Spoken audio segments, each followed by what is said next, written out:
CGS, MKS மற்றும் SI அலகுமுறைகள் matric அலகுமுறை வகையைச் சார்ந்தவை. ஆனால் எஃப்இஎஸ் அலகுமுறை மெட்ரிக் அலகுமுறை அல்ல. இது ஆங்கில இயற்பியலாளர்கள் பயன்படுத்திய அலகுமுறையாகும். எஃப்இஎஸ் அலகுமுறை ஆங்கில இயற்பியலாளர்கள் பயன்படுத்திய அலகுமுறை.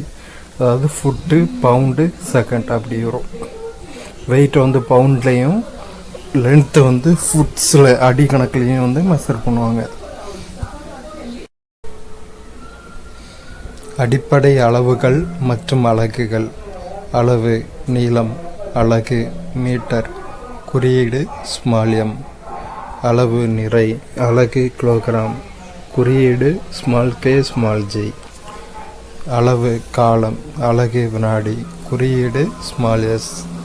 அளவு வெப்பநிலை, அலகு கெல்வின், குறியீடு கேப்ஸ் கே. அளவு மின்னோட்டம், அலகு ஆம்பியர், குறியீடு கேப்சிஏ. அளவு பொருளின் அளவு, அலகு மோல், குறியீடு ஸ்மால் எம் ஸ்மால் ஓ ஸ்மால் எல். அளவு ஒளிச்செறிவு, அலகு கேண்டிலா, குறியீடு ஸ்மால் சி ஸ்மால் டி. செவ்வாய்க்கோளின் காலநிலை பற்றிய தகவல்களை சேகரிப்பதற்காக 1998ஆம் ஆண்டு டிசம்பர் மாதம் அமெரிக்காவின் தேசிய வானியல் மற்றும் விண்வெளி நிர்வாகம் national aeronautics and space administration NASA Mars climate orbiter எனும் சுற்றுக்கலத்தை அங்கு அனுப்பியது. 9 மாதங்களுக்கு பிறகு செவ்வாய்க்கோளை நெருங்கி வந்தபோது சுற்றுக்கலமானது 1999 செப்டம்பர் 23 அன்று கண்ணிற்கு புலப்படாமல் மறைந்து போனது. கொலராடாவில் இருந்த விண்கலம் செலுத்தும் குழுவிற்கும் கலிபோர்னியாவில் இருந்த பனி வழிநடத்தும் குழுவிற்கும் இடையேயான தகவல் பரிமாற்றத்தில் ஏற்பட்ட குழப்பம் காரணமாக சுற்றுக்கால கணக்கீட்டில் பிழை ஏற்பட்டது என்று அறிக்கை வெளியானது. இப்பணியில் ஈடுபட்ட இரு குழுக்களில் ஒரு குழு ஆங்கிலேய எஃப்இஎஸ் அலகுமுறையையும் மற்றொரு குழு எம்கேஎஸ் அலகுமுறையையும் பயன்படுத்தி கணக்கீடு செய்துள்ளனர். இதனால் சுமார் $125 மில்லியன் இழப்பு ஏற்பட்டது. பார்த்தீங்களா? அப்போ கன்வர்சேஷன் எந்த அளவுக்கு கரெக்டாக இருக்கணும்னு புரியுதா? இவங்க மீட்டர் கிலோகிராம் செகண்டில் ஒரு குழுவும் எஃப்இஎஸ் ஃபுட் பவுண்ட் செகண்ட் அந்த அலகு முறையில் ஒரு குழுவும் மாற்றி மெஷர்மெண்ட்ஸ் எடுத்ததுனால இங்கே தப்பு ஏற்பட்டிருக்கு. $125 மில்லியன் இழப்பு ஏற்பட்டிருக்கு.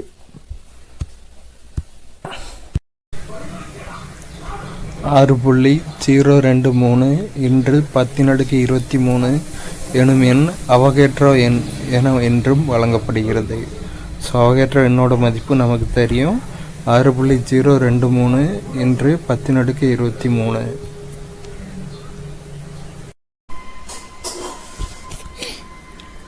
ஒளிப்பாயம் அல்லது ஒளித்திறன் என்பது ஒளி உணரப்பட்ட திறனை குறிக்கிறது. இதன் எஸ்ஐ அலகு லூமன் எனப்படும். ஒரு ஸ்ட்ரேடியன் திண்ம கோணத்தில் ஒரு கேண்டிலா ஒளிச்செறிவுடைய ஒளியை ஒரு ஒளி மூலம் வெளியிடுமானால் அந்த ஒளி மூலத்தின் திறன் ஒரு லூமன் என வரையறுக்கப்படுகிறது. ஸோ ஒளிப்பாயத்தின் அலகு லூமன். லூமன்னா என்னென்னா, ஒரு ஸ்ட்ரேடியன் திண்ம கோணத்தில் ஒரு கேண்டிலா ஒளிச்செறிவுடைய ஒளியை ஒரு ஒளி மூலம் வெளியிடுமானால் அந்த ஒளி மூலத்தின் திறன் தான் ஒரு லுமன் அப்படின்னு சொல்கிறாங்க. 1995ஆம் ஆண்டு வரை தலக்கோணம் மற்றும் திண்மக்கோணம் ஆகியவை துணை அளவுகள் என தனியாக வகைப்படுத்தப்பட்டிருந்தன. 1995ஆம் ஆண்டில் இவை வழியளவுகள் பட்டியலில் சேர்க்கப்பட்டன.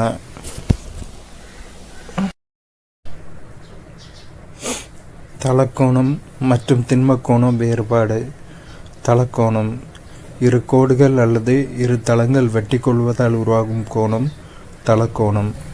திண்மக்கோணம் 3 அல்லது அதற்கு மேற்பட்ட தளங்கள் ஒரு பொதுவான புள்ளியில் வெட்டி கொள்வதால் உருவாகும் கோணம் திண்மக்கோணம். தலக்கோணம் இருபரிமாணம் கொண்டது 2 டைமென்ஷனல். திண்மக்கோணம் முப்பரிமாணம் கொண்டது 3 டைமென்ஷனல். தலக்கோணத்தின் அலகு ரேடியன், திண்மக்கோணத்தின் அலகு ஸ்ட்ரேடியன். தலக்கோணம்னா என்னென்னா, நம்ம கிராஃபில் XY மட்டும் பார்க்குறது தலக்கோணம். திண்ம கோணம்னா இசட் ஆக்சிஸும் சேர்த்துக்கிட்டோம்னா அது திண்ம கோணம் 3 டைமென்ஷனல். நம்ம ஈஸியில் இன்ஜினியரிங் ஸ்டூடெண்ட்ஸ் வந்து இன்ஜினியரிங் கிராஃபிக்ஸில் படிச்சிருப்பாங்க, அது அவங்களுக்கு ஈஸியாக தெரியும், உங்களுக்கு புரியும்னு நினைக்கிறேன். 2 டைமென்ஷனல் 3 டைமென்ஷனல்.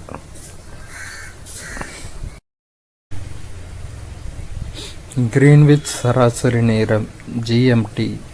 இது இங்கிலாந்து நாட்டின் லண்டன் மாநகருக்கு அருகில் கிரீன்விச் என்னுமிடத்தில் உள்ள ராயல் வானியல் ஆய்வு மையத்தின் நேரமாகும்.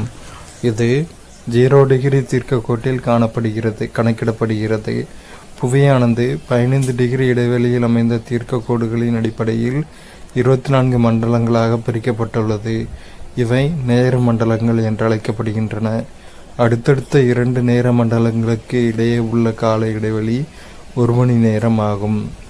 இந்திய திட்ட நேரம் IST, இந்தியன் ஸ்டாண்டர்ட் டைம். இந்தியாவின் உத்தரப்பிரதேச மாநிலத்தில் உள்ள மிர்சாப்பூர் எனும் இடத்தின் வழியாக செல்லும் தீர்க்கக்கோட்டை ஆதாரமாக கொண்டு இந்திய திட்ட நேரம் கணக்கிடப்படுகிறது. இக்கோடானது 82.5 டிகிரி கிழக்கு தீர்க்கக்கோட்டில் அமைந்துள்ளது. IST கிரீன்விச் சராசரி நேரம் + 5:30 மணி. மணலில் நடப்பது நமக்கு கடினமானது, ஆனால் ஒட்டகங்களுக்கு அது மிகவும் எளிதானது. ஏனெனில் ஒட்டகத்தின் அகன்ற பாதங்கள் மணலின் அதிகப்படியான பரப்புடன் தொடர்பு கொள்கின்றன. இதனால் அழுத்தம் குறைந்து மணலில் ஒட்டகம் எளிதாக நடக்கிறது. ஸோ ஒட்டகத்தோட அகன்ற பாதங்கள் வந்து மண்ணில் மேலே ப்ரெஷரை க்ரியேட் பண்ணுறதுனால ப்ரெஷர் குறைஞ்சி மணலில் ஒட்டகம் வந்து ரொம்ப ஈஸியாக நடக்குது.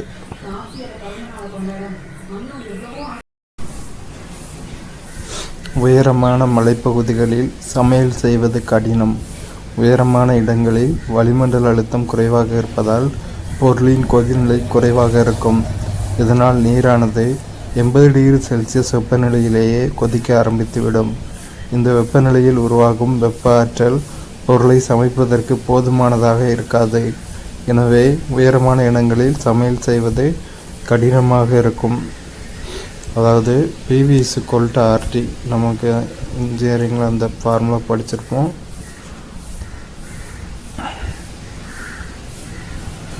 PV = RT. Pressure is directly proportional to temperature. உயரமான இடங்களில் வளிமண்டல அழுத்தம் குறைவாக இருக்கிறதுனால pressure is directly proportional to டெம்பரேச்சருங்கிறதுனால ப்ரெஷர் குறையும் போது டெம்பரேச்சரும் குறையும். இதனால் நீர் வந்து 80 டிகிரி செல்சியஸ் வெப்பநிலையிலே கொதிக்க ஆரம்பிச்சிடும். நார்மலாக நீரோட கொதிநிலை வந்து 100 டிகிரி செல்சியஸ், உயரமான இடத்துல 80 டிகிரி செல்சியஸ். இந்த வெப்பநிலையில் உருவாகும் வெப்ப ஆற்றல் பொருளை சமைப்பதற்கு போதுமானதாக இருக்காது. எனவே உயரமான இடங்களில் சமையல் செய்வது கடினமாக இருக்கும். அரிசியை வேக வச்சா அவ்வளோ சீக்கிரம் வேகாது உயரமான இடத்துல. அதனால தான் மலைப்பகுதிகளில் வந்து சமையல் செய்கிறது கஷ்டமாக இருக்கும். 16ஆம் நூற்றாண்டில் இத்தாலி நாட்டில் உள்ள வெனிஸ் நகரத்தில் கண்ணாடி தகட்டின் மீது எதிரொலிக்கும் உலோகத்தை மெல்லிய படலமாக பூசும் வழக்கம் நடைமுறையில் இருந்தது. அவர்கள் பாதரசம் மற்றும் வெள்ளி கலந்த உலோக கலவையினை இதற்கு பயன்படுத்தினர். தற்காலத்தில் கண்ணாடி தகட்டின் மீது உருகிய அலுமினியம் அல்லது வெள்ளி உலோகத்தினை மெல்லிய படலமாக பூசி ஆடியாக பயன்படுத்தப்பட்டு வருகிறது. ஸோ ஆடியா வந்து எப்படி பயன்படுத்துகிறாங்கன்னா, கண்ணாடி தகட்டு மேலே அலுமினியம் இல்லாட்டக்கு வெள்ளி உலோகத்தை மெல்லிய படமாக பூசி அதோட எதிரொலிக்கும் பண்பை யூஸ் பண்ணி ஆடியாக பயன்படுத்திட்டு வராங்க. முற்காலத்தில் வந்து இத்தாலியில் வெனிஸில் பாதரசம் மற்றும் வெள்ளியிலான கலந்த உலோக கலவையினை இதே பிரின்சிபலுக்கு பயன்படுத்தியிருக்காங்க. வாகனங்களில் பின்புற பார்வை கண்ணாடியாக பயன்படுத்தப்படும் குவியாடிகளில் இக்கண்ணாடியில் தோன்றும் பிம்பமானது அதன் உண்மை தொலைவை விட அருகில் உள்ளது என்ற எச்சரிக்கை வாசகம் எழுதப்பட்டிருக்கும். அதாவது இங்கிலீஷில் எப்படி எழுதியிருக்கும்னா, objects in the mirror are closer than they appear அப்படின்னு எழுதியிருக்கும். ஏனெனில் கண்ணாடியில் பார்க்கும்போது வாகனங்கள் வெகு தொலைவில் வருவது போல் நமக்கு தோன்றும். ஸோ அதனால் கண்ணாடியில் பார்க்கும்போது ரொம்ப டிஸ்டன்ஸில் வர மாதிரி தெரியும், ஆனால் உண்மையில் வண்டி பக்கத்தில் தான் வந்துகிட்ருக்கோம். ஆனால் நம்ம தப்பாக நினச்சி தூரத்தில் வருது அப்படின்னு சொல்லிட்டு ரைட் கட்டோ லெஃப்ட் கட்டோ பண்ணிடக்கூடாது. அதனால தான் அதுதான் இந்த சென்டென்ஸில் கொடுத்துருக்காங்க. கிரேக்க ரோமானியர் காலத்திலிருந்தே பரவளைய அடிகள் வேலை செய்யும் தத்துவமானது அறியப்பட்டிருந்தது. கணித வல்லுனர் டயோகில்ஸ் எழுதிய எரிக்கும் ஆடிகள் என்ற நூலில் இதன் வடிவம் பற்றிய தகவல் முதலாக இடம்பெற்றுள்ளது. இபின் சால் என்ற இயற்பியலாளர் 10ஆம் நூற்றாண்டில் பரவளைய ஆடிகளை பற்றி ஆராய்ந்தார். முதலாவது பரவளைய ஆடியை 1888ஆம் ஆண்டு ஜெர்மன் இயற்பியலாளர் ஹென்றி ஹெர்ட்ஸ் என்பவரால் எதிரொலிக்கும் வானலை வாங்கி ஆண்டனா வடிவில் வடிவமைக்கப்பட்டது. வெள்ளியே மிகச்சிறந்த ஒளி எதிரொலிப்பு பொருளாகும். எனவே தான் ஆடிகளை உருவாக்குவதற்கு கண்ணாடி துண்டின் பரப்பின் மீது மெல்லிய படலமாக வெள்ளி பூசப்படுகிறது. ஸோ வெள்ளி தான் மிகச்சிறந்த எதிரொலிப்பு பொருள். அதனால தான் கண்ணாடியை உருவாக்குறதுக்கு கண்ணாடி துண்டின் பரப்புக்கு மேலே மெல்லிய படலமாக பூசுகிறாங்க. பன்முக எதிரொலிப்பு. 2 சமதள ஆடிகளை எடுத்துக்கொள்வோம். அவற்றை ஒன்றுக்கொன்று செங்குத்தாக பொருத்தி அவற்றிற்கு இடையில் ஒரு பொருளை வைப்போம். இப்போது கண்ணாடிகளில் பிம்பங்களை காண இயலும். நம்மால் 3 பிம்பங்களை காண முடியும். அதாவது 2 சமதள ஆடிகளை பன்முக எதிரொலிப்புனா என்னென்னா, இப்படி ஒரு ஆடியையும் இப்படி ஒரு ஆடியையும் ரெண்டையும் 90 டிகிரி கட் பண்ணுற மாதிரி 2 ஆடியை பொறுத்துட்டு இடையில ஒரு பொருளை வச்சோம்னா அதோட பிம்பம் 1 2 3 இடங்களில் தோன்றும். இங்கே தோன்ற பிம்பம் திரும்ப இங்கே எதிரொலிக்கும். இதை தான் நம்மளால் 3 எதிரொலிப்பை காண முடியும். இதை தான் பன்முக எதிரொலிப்புன்னு சொல்கிறோம். கலைடாஸ்கோப்பில் பயன்படுத்துகிறதும் பன்முக எதிரொலிப்பு தான். இந்த வசந்த மாளிகை படத்தில் சிவாஜி இருக்கும்போது நிறைய கண்ணாடி வச்சு நிறைய கண்ணாடியில் சிவாஜியோட பிம்பம் தோன்றும். அதுவும் பன்முக எதிரொலிப்பு தான். ஐ படத்தில் விக்ரம் வெயிட் லிஃப்ட் பண்ணி ஒர்க் அவுட் பண்ணுவார். அப்போவும் அந்த மிரர் அதை சுற்றி நிறைய இதில் அதை சுற்றி 2-3 கண்ணாடி வைக்கிறப்போ நிறைய விக்ரம் அந்த ஃப்ரேம்குள்ளே வருவார். கண்ணாடிக்குள்ளே பிம்பங்களை தோன்றுவார். இதுவும் பன்முக எதிரொலிப்பு தான். சலூன் கடை கண்ணாடியில் பார்த்தாலும் 2 கண்ணாடி ஆப்போசிட் வச்சுருக்கும் போது அங்கேயும் பன்முக எதிரொலிப்பு தத்துவம் தான் செயல்படுது. பொருட்களின் ஒளிவிலகல் எண். காற்று ஒளிவிலகல் எண் 1. நீர் ஒளிவிலகல் எண் 1.33. ஈத்தர் ஒளிவிலகல் எண் 1.36. மண்ணெண்ணெய் ஒளிவிலகல் எண் 1.41. சாதாரண கண்ணாடி ஒளிவிலகல் எண் 1.5. குவார்ட்ஸ் ஒளிவிலகல் எண் 1.56. வைரம் ஒளிவிலகல் எண் 2.41. இதில் நீரின் ஒளிவிலகல் எண் பார்த்து வச்சுக்கோங்க, கேட்க வாய்ப்பு இருக்குது. 1.33. வெள்ளொளி கதிரின் நிறப்பிரிகைக்கு வானவில் தோற்றம் ஓர் எடுத்துக்காட்டாகும். சூரியன் இருக்கும் திசைக்கு எதிர் திசையில் வானவில்லை காண முடியும். மழைக்கு பிறகு எண்ணற்ற நீர்த்துளிகள் காற்றில் மிதந்து கொண்டிருக்கும். இவற்றின் வழியே ஒளி செல்லும் போது அது 7 வண்ணங்களாக பிரிகை அடைகிறது. வெள்ளொளியின் நிறப்பிரிகையானது அதிக அளவு மழைத்துளிகளில் நிகழ்வதால் இறுதியில் வானவில் உருவாகிறது. ஸோ வானவில்ல 7 கலர் இருக்கும். உப்ஜிஆர், violet, indigo, green, yellow, orange, red, இப்படி 7 கலர்கள் வானவில்ல இருக்கும். நிறப்பிரிகை அடையும். வெள்ளொளி தான் அப்படி நிறப்பிரிகை அடையும்.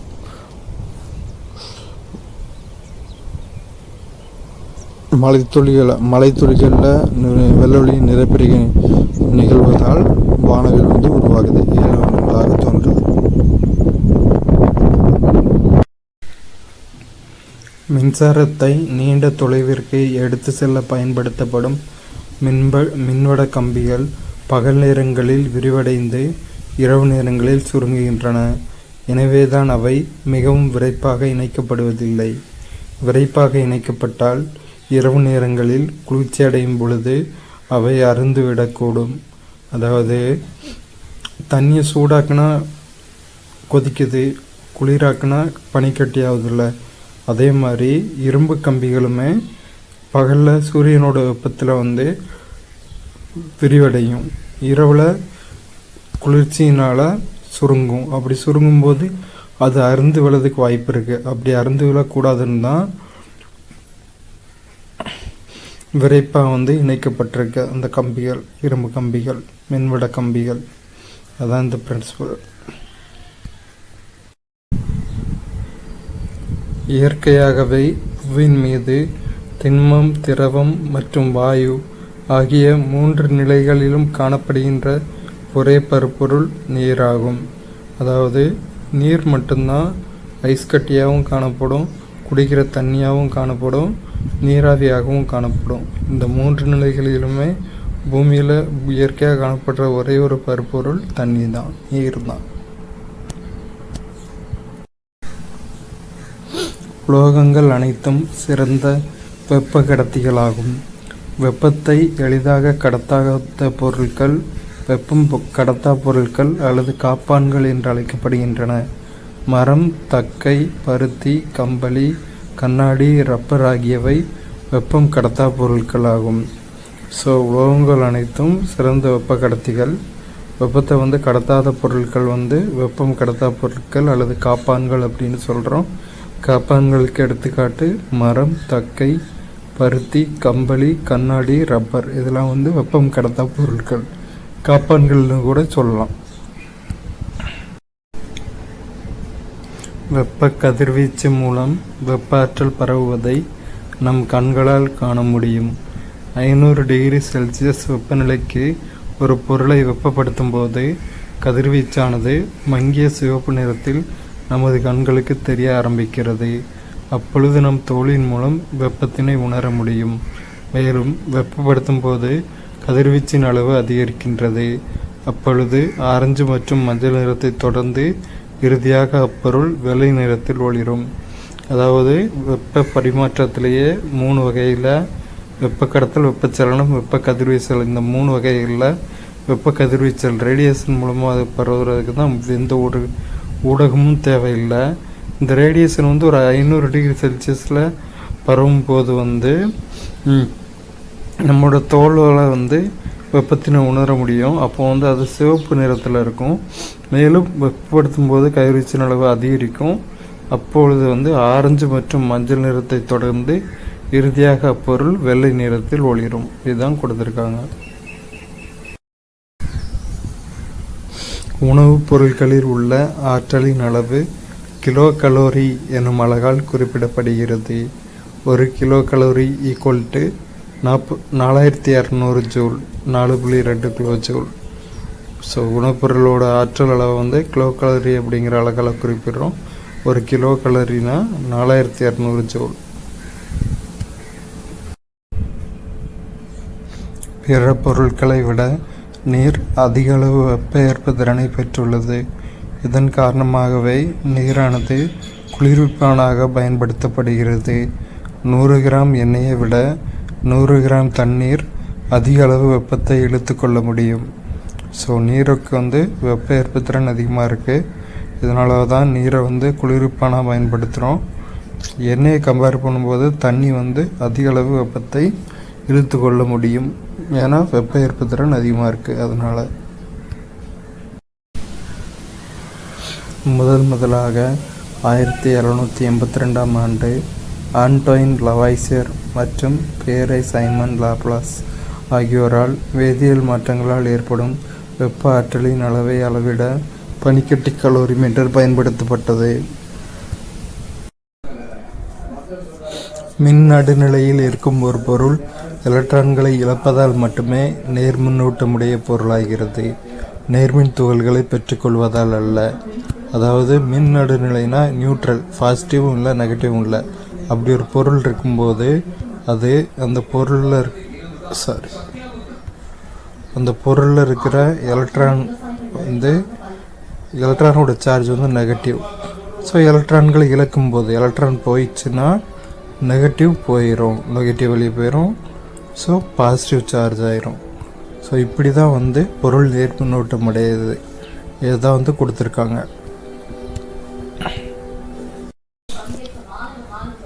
மின் நடுநிலையில் இருக்கும் ஒரு பொருள் எலக்ட்ரான்களை இழப்பதால் மட்டுமே நேர்மின்னூட்டமுடைய பொருளாகிறது, நேர்மின் துகள்களை பெற்றுக்கொள்வதால் அல்ல.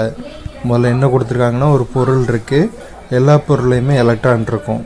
இந்த பொருள் வந்து நியூட்ரலில் இருக்குது, மின் நடுநிலை நியூட்ரலில் இருக்கும்போது பாசிட்டிவ் சார்ஜாகவும் இருக்காது, நெகட்டிவ் சார்ஜாகவும் இருக்காது. எலக்ட்ரான்களை இழப்பதால், எலக்ட்ரான் போயிடுச்சுன்னா, இதிலேருந்து எலக்ட்ரான் கட் ஆகிடுச்சுன்னா எலக்ட்ரான் இங்கே போயிடும். எலக்ட்ரானோட சார்ஜ் வந்து நெகட்டிவ். ஸோ நெகட்டிவ் போயிடுச்சுன்னா நடுநிலையில் இருக்கிறது தானே, நெகட்டிவ் போயிடுச்சுன்னா அதாவது நடுநிலைனா ஒரு ப்ளஸ் ஒரு மைனஸ் இருக்க மாதிரி, இதிலேருந்து மைனஸ் போயிடுச்சுன்னா ஒரு ப்ளஸ் இங்கே இருக்கும்ல, அப்போ அது நேர்மின் சுமை பெறுதில்ல. இதுதான் வந்து கொடுத்துருக்காங்க. மின் நடுநிலையில் இருக்கும் ஒரு பொருள் எலக்ட்ரான்களை இழப்பதால் மட்டுமே நேர்மின்னூட்டமுடைய பொருளாகிறது, நேர்மின் துகள்களை பெற்றுக்கொள்வதால் அல்ல. நேர்மின் துகள்கள் வராது, எலக்ட்ரான் போகும், எலக்ட்ரான் வெளியே போகும், நெகட்டிவ் சார்ஜ் வெளியே போகிறதுனால மிச்சம் இருக்கிற பாசிட்டிவ் சார்ஜ் அதில் இருக்கும், நேர்மின் சுமை பெற்றுரும்.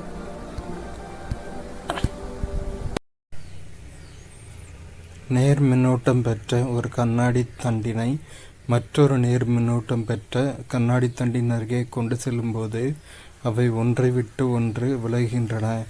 ஆனால் நேர் மின்னோட்டம் பெற்ற கண்ணாடி தண்டின் அருகே எதிர் மின்னோட்டம் பெற்ற எபோனைட் தண்டினை கொண்டு வரும்போது அவை ஒன்றை ஒன்று கவர்கின்றன. தண்டுகளுக்கிடையே உள்ள தூரம் குறையும் போது விலக்கு விசை அல்லது கவர்ச்சி விசை அதிகரிக்கின்றது. விலக்கு விசை என்னன்னா, பாசிட்டிவும் கொண்டு போகும்போது ரெண்டும் ஒன்று விட்டு ஒன்று விளக்கும். பாசிட்டிவும் நெகட்டிவும் கொண்டு போது அது விலக்கு விசை. பாசிட்டிவ் நெகட்டிவ் கொண்டு போகும்போது ரெண்டும் ஒன்று இருக்கும், அது ஒன்று இருக்கும், அது வந்து கவர்ச்சி விசை. மின் துகள்களை தங்களுக்குள் பாய அனுமதிக்கும் பொருட்கள் மின்கடத்திகள் எனப்படும். அலுமினியம், தாமிரம் போன்ற உலோகங்கள் மின்கடத்திகளுக்கு எடுத்துக்காட்டுகளாகும். மின் துகள்களை தங்களுக்குள் எளிதாக பாய அனுமதிக்காத பொருட்கள் மின்காப்பு பொருட்கள் எனப்படும். ரப்பர், மரம், நெகிழி பொருட்கள் ஆகியன மின்காப்பு பொருட்களுக்கு எடுத்துக்காட்டுகளாகும். ஸோ மின் துகள்களை அனுமதிக்கிற பொருட்கள் மின்கடத்திகள், அனுமதிக்காத பொருட்கள் மின்காப்பு பொருட்கள். மின்கடத்திகளுக்கு எடுத்துக்காட்டு அலுமினியம், தாமிரம் போன்ற உலோகங்கள். மின் காப்பு பொருட்களுக்கு எடுத்துக்காட்டு ரப்பர், மரம், நெகிழி பொருட்கள். 1600ஆம் ஆண்டு வில்லியம் கில்பர்ட் என்பவரால் உருவாக்கப்பட்ட நிலைமின்காட்டி வெர்சோரியம் என்று அழைக்கப்பட்டது. தாங்கி ஒன்றிலிருந்து தொங்கவிடப்பட்டிருந்த உலோக ஊசியே வெர்சோரியம் என்று அழைக்கப்பட்டது. இந்த உலோக ஊசியானது அதன் அருகே கொண்டு வரப்படும் மின்னூட்டம் பெற்ற பொருட்களால் ஈர்க்கப்படும். ஸோ அந்த உலோக ஊசியோட பேர் வெர்சோரியம், மின்னூட்டம் பெற்ற பொருட்களால் ஈர்க்கப்படும். இதை கண்டுபிடிச்சவர், உருவாக்கினவர் வந்து 1600ஆம் ஆண்டு உருவாக்கினார் வில்லியம் கில்பர்ட். மின்னல் மற்றும் இடியுடன் கூடிய மழையின் போது திறந்த வெளியிலோ அல்லது மரத்தின் அடியிலோ நிற்பதை தவிர்க்க வேண்டும். கீழே அமர்ந்து தலையை குனிந்து கொள்வது நல்லது. அதைவிட வாகனங்களுக்குள் இருப்பது பாதுகாப்பானது. வாகனங்களின் உலோக பரப்பு நிலைமின் தடுப்புரையாக செயல்பட்டு வாகனத்திற்குள் அமர்ந்திருப்பவர்களை மின்னலானது தாக்காமல் அது பாதுகாக்கிறது. மின்னல் அடிக்கும் போது நம்ம வந்து வாகனத்துக்குள்ளே இருக்கிறது நல்லது. ஏன்னா வாகனத்தில் மேலே இருக்கிற உலோக பரப்பு நிலைமின் தடுப்புரையாக செயல்பட்டு நம்மளை வந்து மின்னலிருந்து காப்பாற்றுது.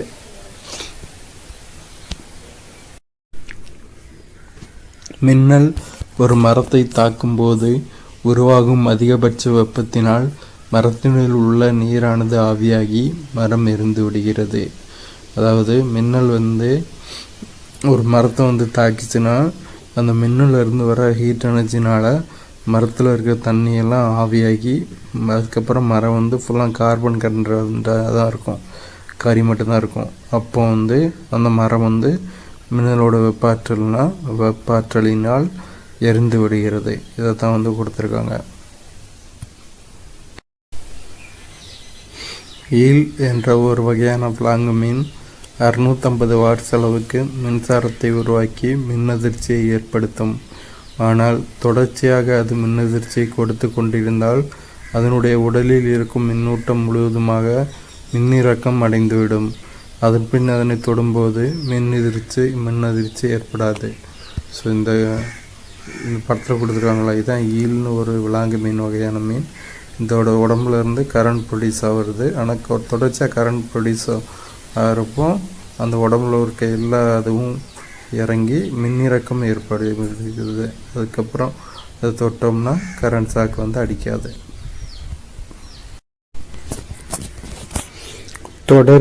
தொடர் மற்றும் பக்க இணைப்புகளுக்கு இடையே உள்ள வேறுபாடு. தொடர் இணைப்பு சுற்று மின்சுற்றிலுள்ள அனைத்து கூறுகளிலும் சம அளவிலான மின்னோட்டம் பாயும். பக்க இணைப்பு சுற்று ஒவ்வொரு கூறிலும் பாயும் மின்னோட்டத்தின் கூடுதல் மின்கலனில் இருந்து பாயும் மின்னோட்டத்திற்கு சமமாக இருக்கும். தொடர் இணைப்பு சுற்று மின்சுற்றின் கூறுகளுக்கிடையே உள்ள மின்னழுத்தத்தின் கூடுதல் மின்கலனின் மின்னழுத்தத்திற்கு சமமாக இருக்கும். பக்க இணைப்பு சுற்று மின்சுற்றில் உள்ள அனைத்து கூறுகளுக்கிடையே உள்ள மின்னழுத்தம் சமமாக இருக்கும். தொடர் இணைப்பு சுற்று அனைத்து மின்கூறுகளும் ஒன்றன் பின் ஒன்றாக இணைக்கப்பட்டிருக்கும். பக்க இணைப்பு சுற்று அனைத்து மின்கூறுகளும் பக்க இணைப்பில் இணைக்கப்பட்டிருக்கும். தொடர் இணைப்பு சுற்று ஏதேனும் ஒரு புள்ளியில் இணைப்பு தடைபட்டால் மின்சுற்றின் வழியாக மின்னோட்டம் பாயாது. பக்க இணைப்பு சுற்று ஏதேனும் ஒரு மின்கூறு செயல்படாமல் இருந்தாலும் மற்ற மின்கூறுகள் வழியாக மின்னோட்டம் பாயும். தாமஸ் ஆல்வா எடிசன் 1877ஆம் ஆண்டில் ஒளிப்பதிவு சாதனத்தை கண்டுபிடித்தார். இதன் மூலம் பதிவு செய்யப்பட்ட ஒலியை மீண்டும் கேட்க முடியும். ஸோ ஒளிப்பதிவு சாதனத்தை கண்டறிந்தவர் தாமஸ் ஆல்வா எடிசன். கண்டுபிடிக்கப்பட்ட ஆண்டு 1877. வெவ்வேறு ஊடகங்களில் 25 டிகிரி செல்சியஸ் வெப்பநிலையில் ஒளியின் வேகம். நிலை திடப்பொருட்கள் அலுமினியம் 6420 ms/s. துருப்பிடிக்காத எக்கை 5960 ms/s. இரும்பு 5950 ms/s. திரவங்கள் கடல் நீர் 1530 ms/s. காய்ச்சி வடிகட்டி நீர் 1498 ms/s. வாயுக்கள் ஹைட்ரஜன் 1284 ms/s. Oxygen 316 ms/s. இதுதான் ஒளியின் வேகம்.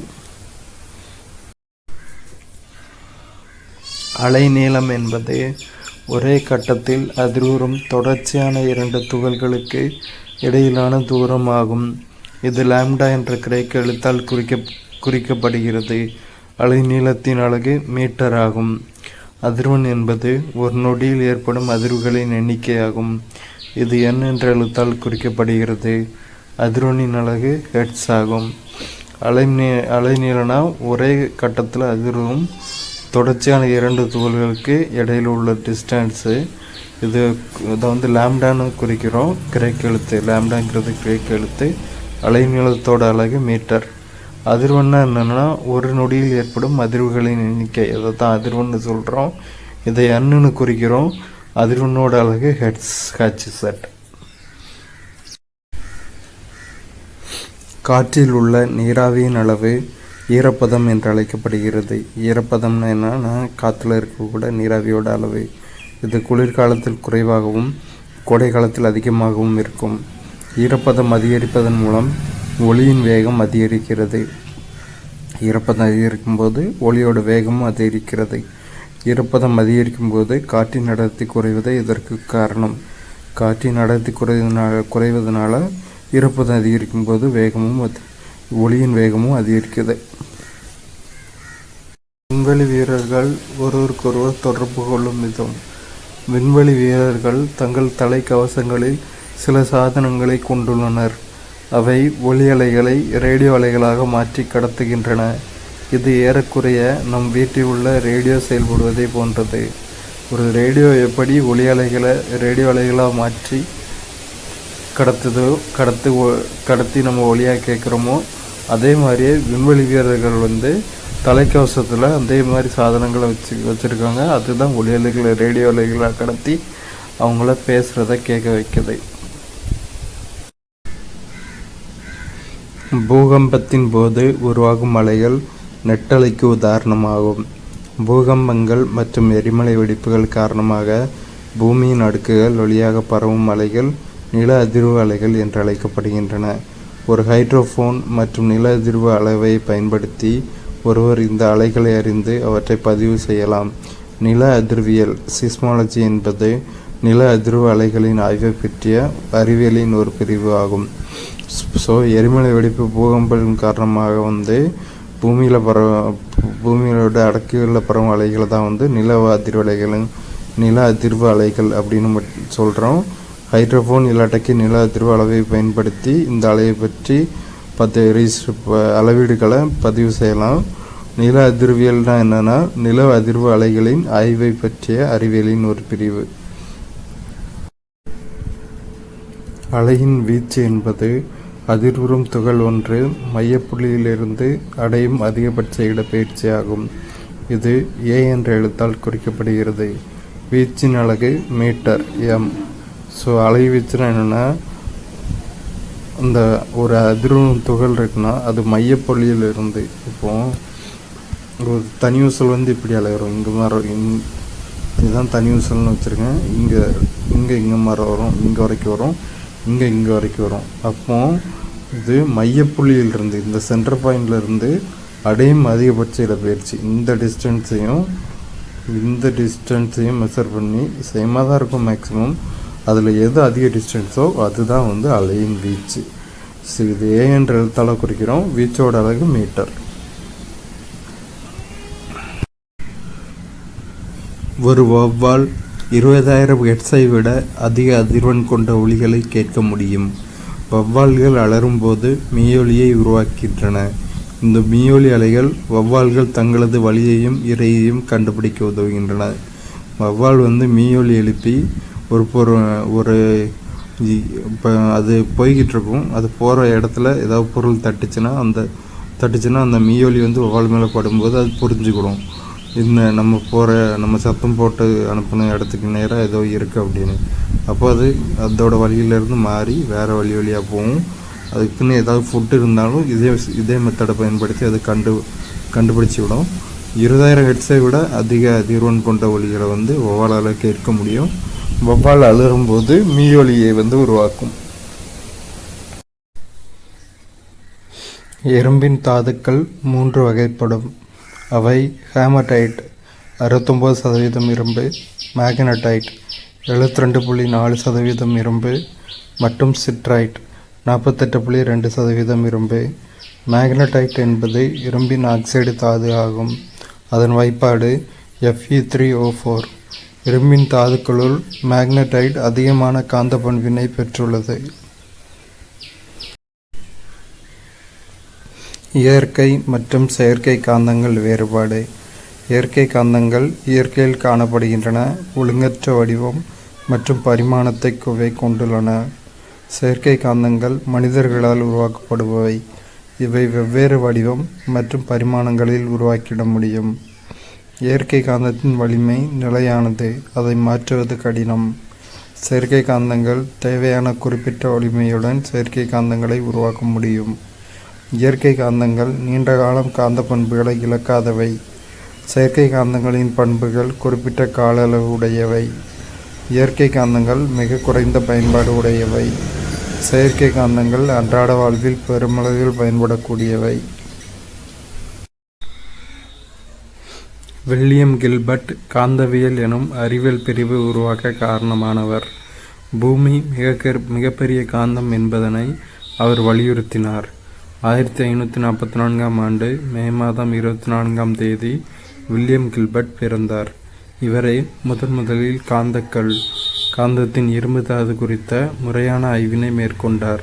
தனது கண்டுபிடிப்புகளை தி மேக்னடைட் எனும் நூலில் வெளியிட்டார். யார்? William Gilbert. காந்தவியல் நம்ம அறிவியல் பிரிவு உருவாக காரணமானவர் வில்லியம் கில்பர்ட். இவர் பூமி மிகப்பெரிய காந்தம் அப்படின்னு சொல்லியிருக்காரு. இவர் பிறந்த நாள் மே 24, 1544. முதலில் காந்தக்கல் குறித்த முறையான ஆய்வினை மேற்கொண்டவர் வில்லியம் கில்பர்ட். இவரோட நூலோட பெயர், தனது கண்டுபிடிப்புகளை தி மேக்னடைட் அப்படிங்கிற நூலில் வெளியிட்டிருக்காரு.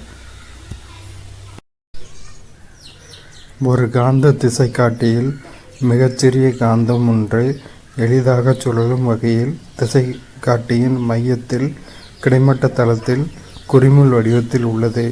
இது காந்த ஊசி என்றும் அழைக்கப்படுகிறது. காந்த ஊசியின் முனைகள் தோராயமாக புவியின் வட மற்றும் தென் திசையை நோக்கி இருக்கின்றன. அந்த படத்தில் இருக்குல்ல, இதுதான் காந்த ஊசி. இந்த காந்த ஊசி எப்பவுமே வடக்கு தெற்கு திசைகளையே காட்டும். வடக்கு தெற்கு திசைகளை நோக்கிய இரு பக்கமும் இருக்கும். எந்த ஒரு வெப்பநிலையில் ஃபெரோ காந்த பொருள் பாரா காந்த பொருளாக மாற்றமடைகிறதோ அந்த வெப்பநிலை கியூரி வெப்பநிலை என்று அழைக்கப்படுகிறது. கியூரி வெப்பநிலை அப்படின்னா என்னென்னா, ஒரு பொருள் ஃபெரோ காந்த நிலையிலிருந்து பாரா காந்த நிலைக்கு மாறும் நிலை தான், அந்த வெப்பநிலை தான் கியூரி வெப்பநிலை. புற காந்தப்புலத்தில் ஒரு பொருளினை வைத்து அதனை நிலையான அல்லது தற்காலிக காந்தமாக உருவாக்கும் முறையே காந்தமாக்கல் எனப்படும். இது செயற்கை காந்தங்களை உருவாக்கும் முறைகளுள் ஒன்றாகும். காந்தமாக்கல்ங்கிறது செயற்கை காந்தங்களை உருவாக்கும் முறை. புற காந்தப்புலத்தில் ஒரு பொருளை வச்சு அதனை நிலையான அல்லது தற்காலிக காந்தமாக மாற்றும் முறையை தான் காந்தமாக்கல்னு சொல்கிறோம். கால்நடைகள் புல் மேயும் போது கூர்மையான இரும்பு கம்பி மற்றும் பிற இரும்பு பொருட்களை உண்பதால் செரிமான பகுதி காயமடைகிறது. அல்னிகோ எனப்படும் பசு காந்தங்கள் இத்தகைய பொருட்களை கவர்ந்தெழுத்து கால்நடைகளை பாதுகாக்கின்றன. ஆடு மாடுலாம் புல் மேயும் போது சில இரும்பு கம்பிகள் இருந்துச்சுன்னா அதையும் சேர்த்து தின்னுட்டுனா அதோட செரிமான பகுதி பாதிப்படையுது.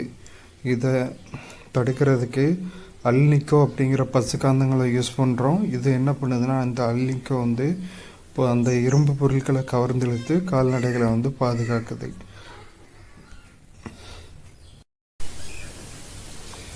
புறாக்கள் அசாதாரணமாக நீண்ட தூரம் பயணித்து திரும்பும் திறன் கொண்டுள்ளன.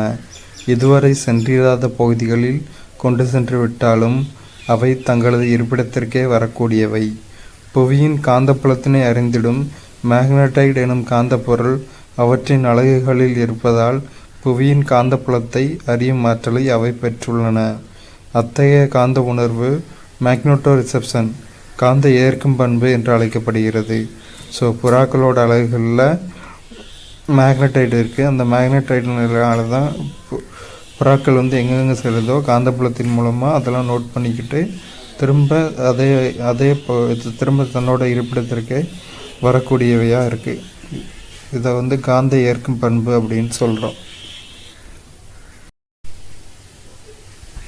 குளிர்பதனிகளில் பயன்படுத்தப்படும் காந்தத்தை விட புவி காந்தமானது 20 மடங்கு அதிக திறன் கொண்டதாகும். மெக்லிவ் தொடர்வண்டிக்கு காந்த விளக்க தொடர்வண்டி சக்கரங்கள் கிடையாது.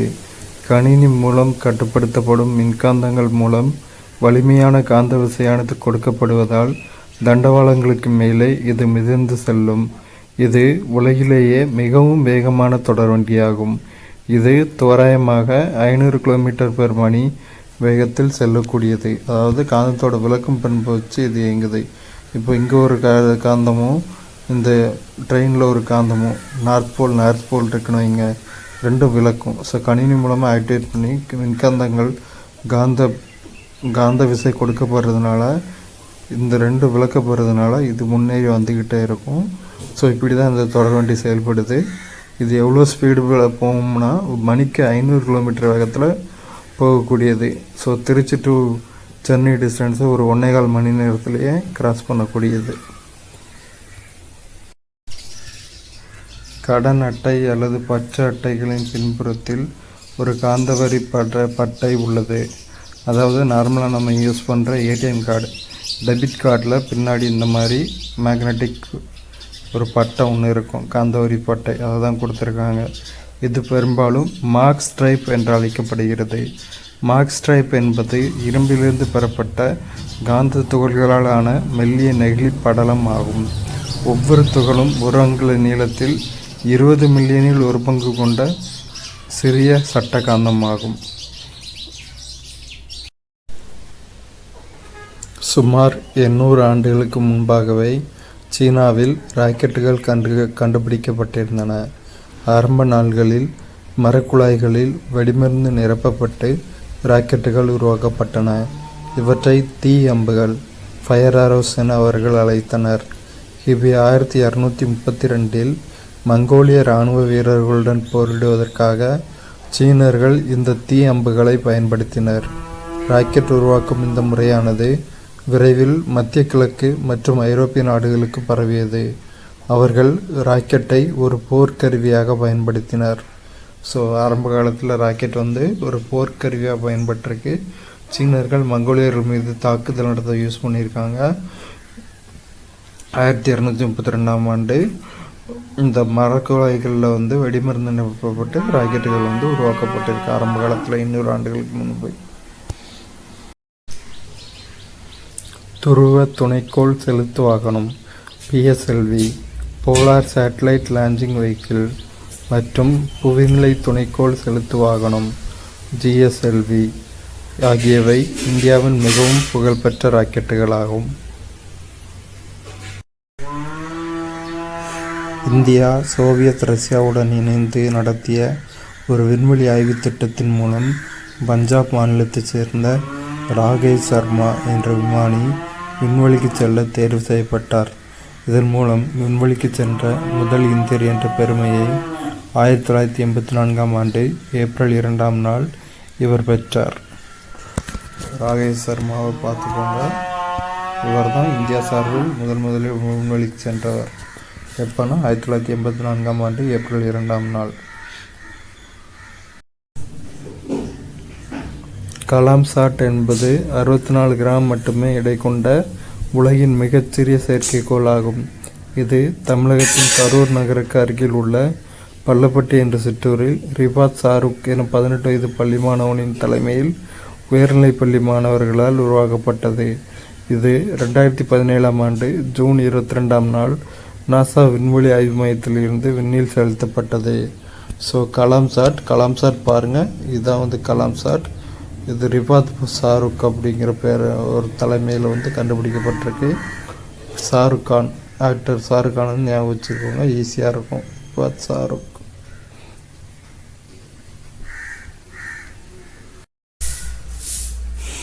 முனைவர் மயில்சாமி அண்ணாதுரை கோயம்புத்தூர் மாவட்டம் பொள்ளாச்சிக்கு அருகில் உள்ள கோதவாடி என்னும் சிற்றூரில் 1958ஆம் ஆண்டு ஜூலை 2ஆம் நாள் பிறந்தார். இவர் தன் இளங்கலை பொறியியல் பட்டத்தை கோயம்புத்தூர் அரசு தொழில்நுட்ப கல்லூரியில் பெற்றார். 1982ஆம் ஆண்டு PSG தொழில்நுட்ப கல்லூரியில் முதுகலை பட்டம் பெற்றதுடன் அதே ஆண்டில் இந்திய விண்வெளி ஆய்வு மையத்தில் ஆய்வாளராக பணியேற்றார். பிறகு கோயம்புத்தூர் அண்ணா தொழில்நுட்ப பல்கலைக்கழகத்தில் முனைவர் பட்டத்தையும் பெற்றார். இவர் செயற்கைக்கோள் துறையில் முன்னணி தொழில்நுட்ப வல்லுநர் ஆவார். இவர் சந்திராயன் 1இன் திட்ட இயக்குநராக பணியாற்றியுள்ளார். குறைந்த செலவில் சந்திராயனை வடிவமைத்ததில் இவரது பங்கு குறிப்பிடத்தக்கது. முனைவர் மயில்சாமி அண்ணாதுரை, சொந்த ஊர் கோதவாடி, கோயம்புத்தூர் மாவட்டம் பொள்ளாச்சி.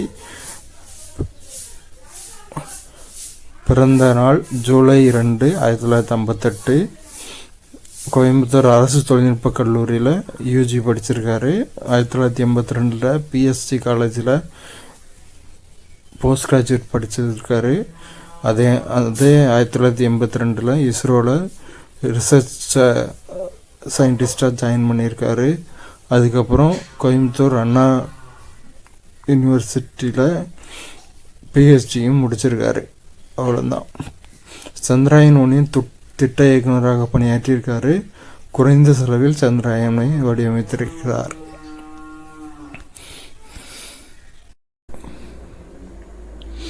சூரியனிலிருந்து 4வது அமைந்துள்ள கோள் செவ்வாய் ஆகும். இதுவே சூரிய குடும்பத்தில் உள்ள 2வது சிறிய கோளாகும். இதன் சிவந்த நிறத்தின் காரணமாக இது சிவப்பு கோள் என்று அழைக்கப்படுகிறது. இக்கோளின் மேற்பரப்பு மற்றும் அதன் வளிமண்டலத்தில் உள்ள இரும்பு ஆக்சைடு அதற்கு சிவப்பு நிறத்தை தருகின்றது. இது தன் அச்சில் 24 மணி 37 நிமிடங்களில் தன்னைத்தானே சுற்றி வருகிறது. மேலும் 687 நாட்களுக்கு ஒரு முறை சூரியனையும் சுற்றி வருகிறது. இது தன்னைத்தானே சுற்றி 24 மணி நேரம் 37 நிமிடத்தில் தன்னைத்தானே சுற்றி வருது. பூமியும் இதே மாதிரியே 24 மணி நேரத்தில் சூரியனை சுற்றி வருது. இந்த சுற்றுக்காலம் பூமியை ஒத்திருக்கு. இதன் சுற்றுக்காலம் மற்றும் காலநிலை ஆகியவை பூமியை ஒத்திருப்பதால் வானியலாளர்கள் செவ்வாய்க்கோள் பற்றிய ஆய்வுகளில் அதிக ஆர்வம் காட்டி வருகின்றனர். எனவே அவர்கள் செவ்வாயின் மேற்பரப்பு காலநிலை சூரியனிலிருந்து 4வது அமைந்துள்ள கோள் செவ்வாயாகும். சூரிய மண்டலத்தில் சூரியன் மத்தியில் இருக்கு. முதல்ல புதன், அடுத்து வெள்ளி, அடுத்து பூமி, அதுக்கு அடுத்து செவ்வாய் 4வது அமைஞ்சிருக்கு. இதுவே சூரிய குடும்பத்தில் உள்ள 2வது சிறிய கோளாகும். இந்த பிளானட்ஸ் எல்லாத்தையும் கம்பேர் பண்ணால் சூரிய குடும்பத்திலே 2வது சிறிய கோள் செவ்வாய் தான். இதன் சிவந்த நிறத்தின் காரணமாக இது சிவப்பு கோள் என்று அழைக்கப்படுகிறது. செவ்வாய் நம்ம என்னன்னு சொல்கிறோம்னா சிவப்பு கோள்னு சொல்கிறோம். இது கோளின் மேற்பரப்பு மற்றும் அதன் வளிமண்டலத்தில் உள்ள இரும்பு ஆக்சைடு அதற்கு சிவப்பு நிறத்தை தருகின்றது. செவ்வாய்க்கோளை எதுக்கு சிவப்பு கோள்னு சொல்கிறோன்னா செவ்வாய்க்கோளில் இருக்கிற இரும்பு ஆக்சைடு அதோட செந்நிறத்துக்கு காரணமாக இருக்குது. அதனால தான் செவ்வாய்க்கோளை சிவப்பு கோள் அப்படின்னு சொல்கிறோம். இக்கோளின் மேற்பரப்பு இது தன் அச்சில் 24 மணி 37 நிமிடங்களில் தன்னைத்தானே சுற்றி வருகிறது. பூமி தன்னைத்தானே சுற்றி கொண்டு சூரியனையும் சுற்றி வருகிறது. பூமி தன்னைத்தானே சுற்றி வர எடுத்துக்கொள்ளும் காலம் 24 மணி. செவ்வாய் தன்னைத்தானே சுற்றி வர எடுத்துக்கொள்ளும் காலம் 24 மணி 37 நிமிடங்கள். ஒரு 37 நிமிடங்கள் கூட எடுத்துக்கிடுது. பூமி சூரியனை ஒரு முறை சுற்றி வர எடுத்துக்கொள்ளும் காலம் 365 நாட்கள். செவ்வாய் சூரியனை ஒரு முறை சுற்றி வர எடுத்துக்கொள்ளும் காலம் 687 நாட்கள். மேலும் 687 நாட்களுக்கு ஒரு முறை சூரியனையும் சுற்றி வருகிறது செவ்வாய்க்கோள். இதன் சுற்றுக்காலம் மற்றும் காலநிலை ஆகியவை பூமியை ஒத்திருப்பதால் வானியலாளர்கள் செவ்வாய்க்கோள் பற்றிய ஆய்வுகளில் அதிக ஆர்வம் காட்டி வருகின்றனர். நிறைய ரிசர்ச் போயிட்டுருக்கு. எனவே அவர்கள் செவ்வாயின் மேற்பரப்பு, காலநிலை மற்றும் புவியியல் நிலை குறித்த ஆய்வுகளை மேற்கொள்வதற்காக பல்வேறு ஆளில்லா விண்கலங்களை அனுப்பி வருகின்றனர். செவ்வாய்க்கோளில் மனிதன் வசிக்கலாமா அப்படிங்கிற ஆய்வில் நிறைய விண்வெளி ஆராய்ச்சியாளர்கள் ஈடுபட்டுக்கிட்டு இருக்காங்க. அவ்வளோதான். சிவப்பு கோள் செவ்வாய். நம் இந்திய நாடு செவ்வாய்க்கோளை அடைந்த முதல் ஆசிய நாடு என்ற பெருமையையும் உலகிலேயே தன் முதல் முயற்சியிலேயே இச்சாதனையை நிகழ்த்திய நாடு என்ற பெருமையையும் கொண்டுள்ளது. சோவியத் விண்வெளி ஆய்வு நிறுவனம், நாசா, ஐரோப்பிய விண்வெளி முகமை ஆகியவை செவ்வாய்க்கோளை அடைந்த பிற விண்வெளி ஆய்வு நிறுவனங்கள் ஆகும். முனைவர் கைலாசம் வடிவ சிவன் சந்திராயன் 2 ஏவப்பட்ட போது இந்திய விண்வெளி ஆய்வு நிறுவனத்தின் தலைவராக இருந்தார். இவர் கன்னியாகுமரி மாவட்டத்தில் உள்ள சரக்கல் விளை எனும் சிற்றூரில் பிறந்தார். இவர் வானூர்தி பொறியியலில் இளங்கலை பட்டத்தை 1980ஆம் ஆண்டு சென்னை தொழில்நுட்ப நிறுவனத்தில் பெற்றார். 1982ஆம் ஆண்டு தன் முதுகலை பொறியியல் பட்டத்தை பெங்களூருவில் உள்ள இந்திய அறிவியல் நிறுவனத்திலிருந்து பெற்ற பின் இந்திய விண்வெளி ஆய்வு நிறுவனத்தில் பணியில் சேர்ந்தார். மேலும் இவர் தனது முனைவர் பட்டத்தை மும்பை இந்திய தொழில்நுட்ப நிறுவனத்தில் 2006ஆம் ஆண்டு பெற்றார்.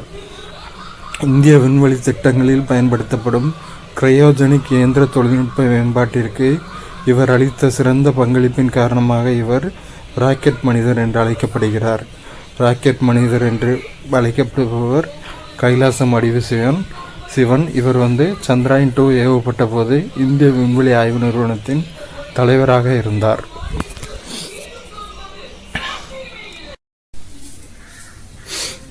பூமியின் ஒரே இயற்கை துணைக்கோள் சந்திரன் ஆகும்.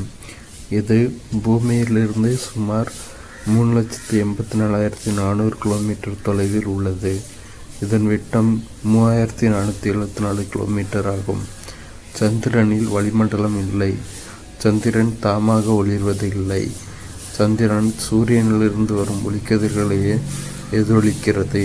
இது தன்னைத்தானே சுற்றி வர எடுத்துக்கொள்ளும் நேரமும் பூமியை சுற்றி வர எடுத்துக்கொள்ளும் நேரமும் சமமாக இருப்பதால் நாம் எப்போதும் சந்திரனின் ஒரு பகுதியையே பார்க்கிறோம். ஸோ சந்திரன் தானாக ஒளிராது, சூரியனிடமிருந்து பெற ஒளியை எதிரொலிக்கும். அவ்வளோதான்.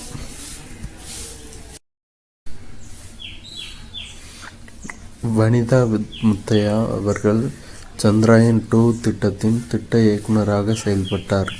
இவர் 1964ஆம் ஆண்டு ஆகஸ்ட் 2ஆம் நாள் சென்னையில் பிறந்தார். இவர் திருச்சியில் பள்ளி படிப்பை முடித்து சென்னை கிண்டி பொறியியல் கல்லூரியில் பட்டப்படிப்பை முடித்தார். இளம் பொறியாளராக இஸ்ரோவில் இணைந்த இவர் 30 ஆண்டுகளுக்கு மேலாக அங்கு பணியாற்றி வருகிறார்.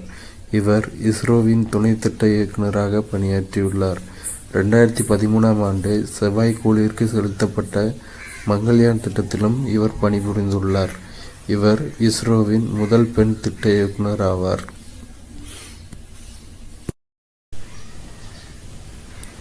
தமிழ்நாட்டைச் சேர்ந்த முனைவர் ப. வீரமுத்துவேல் சந்திராயன் 3 திட்ட இயக்குநராக பணிபுரிந்துள்ளார். விழுப்புரம் மாவட்டத்தில் 1976ஆம் ஆண்டு அக்டோபர் 22 அன்று பிறந்த அவர் அங்கு பள்ளி படிப்பை முடித்தார்.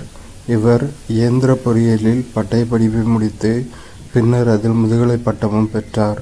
அதனைத் தொடர்ந்து சென்னையில் உள்ள இந்திய தொழில்நுட்ப நிறுவனத்தில் IITயில் முனைவர் பட்டம் பெற்றார். இஸ்ரோவில் விஞ்ஞானியாக பணியாற்ற வேண்டும் என்ற தமது இளம் வயது கனவு நிறைவேறும் விதமாக 2014ஆம் ஆண்டு இஸ்ரோவில் பணியில் சேர்ந்தார். முனைவர் ப. வீரமுத்துவேல். சந்திரனில் தரையிறங்கிய அப்பல்லோ 11 விண்கலத்தில் பயணித்தவர்கள் நீல் ஆம்ஸ்ட்ராங், புஷ் ஆல்ட்ரின் மற்றும் மைக்கேல் காலின்ஸ் ஆவர். அப்பல்லோ 11இல் பயணித்தவர்கள்.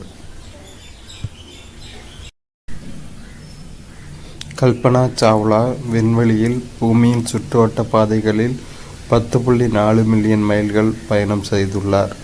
மேலும் 372 மணி நேரத்திற்கும் மேலாக விண்வெளியில் தங்கியிருந்துள்ளார். நமது இந்திய வம்சாவளியைச் சேர்ந்த கல்பனா சாவ்லா அவங்க இறந்துட்டாங்க. விண்கலம் திரும்ப பூமிக்கு வர வழியில்.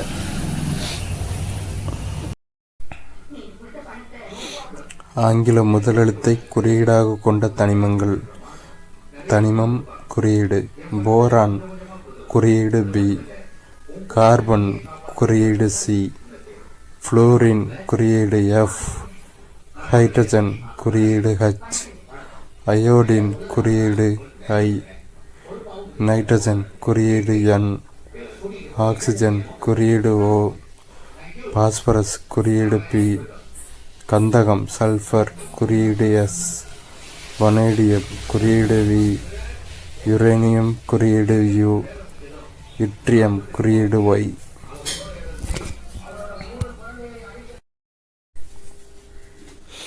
ஒரே ஆங்கில முதலெழுத்தை குறியீடாக கொண்ட தனிமங்கள். தனிமம் குறியீடு அலுமினியம் குறியீடு Al, பேரியம் குறியீடு Ba, பெரிலியம் குறியீடு Be, பிஸ்மத் குறியீடு Bi, புரோமின் குறியீடு Br, கோபால்ட் குறியீடு CO, ஹைட்ரஜன் குறியீடு H, ஹீலியம் குறியீடு He, நிக்கல் குறியீடு Ni, நியான் குறியீடு Ne, சிலிக்கான் குறியீடு Si, ஆர்கான் குறியீடு Ar.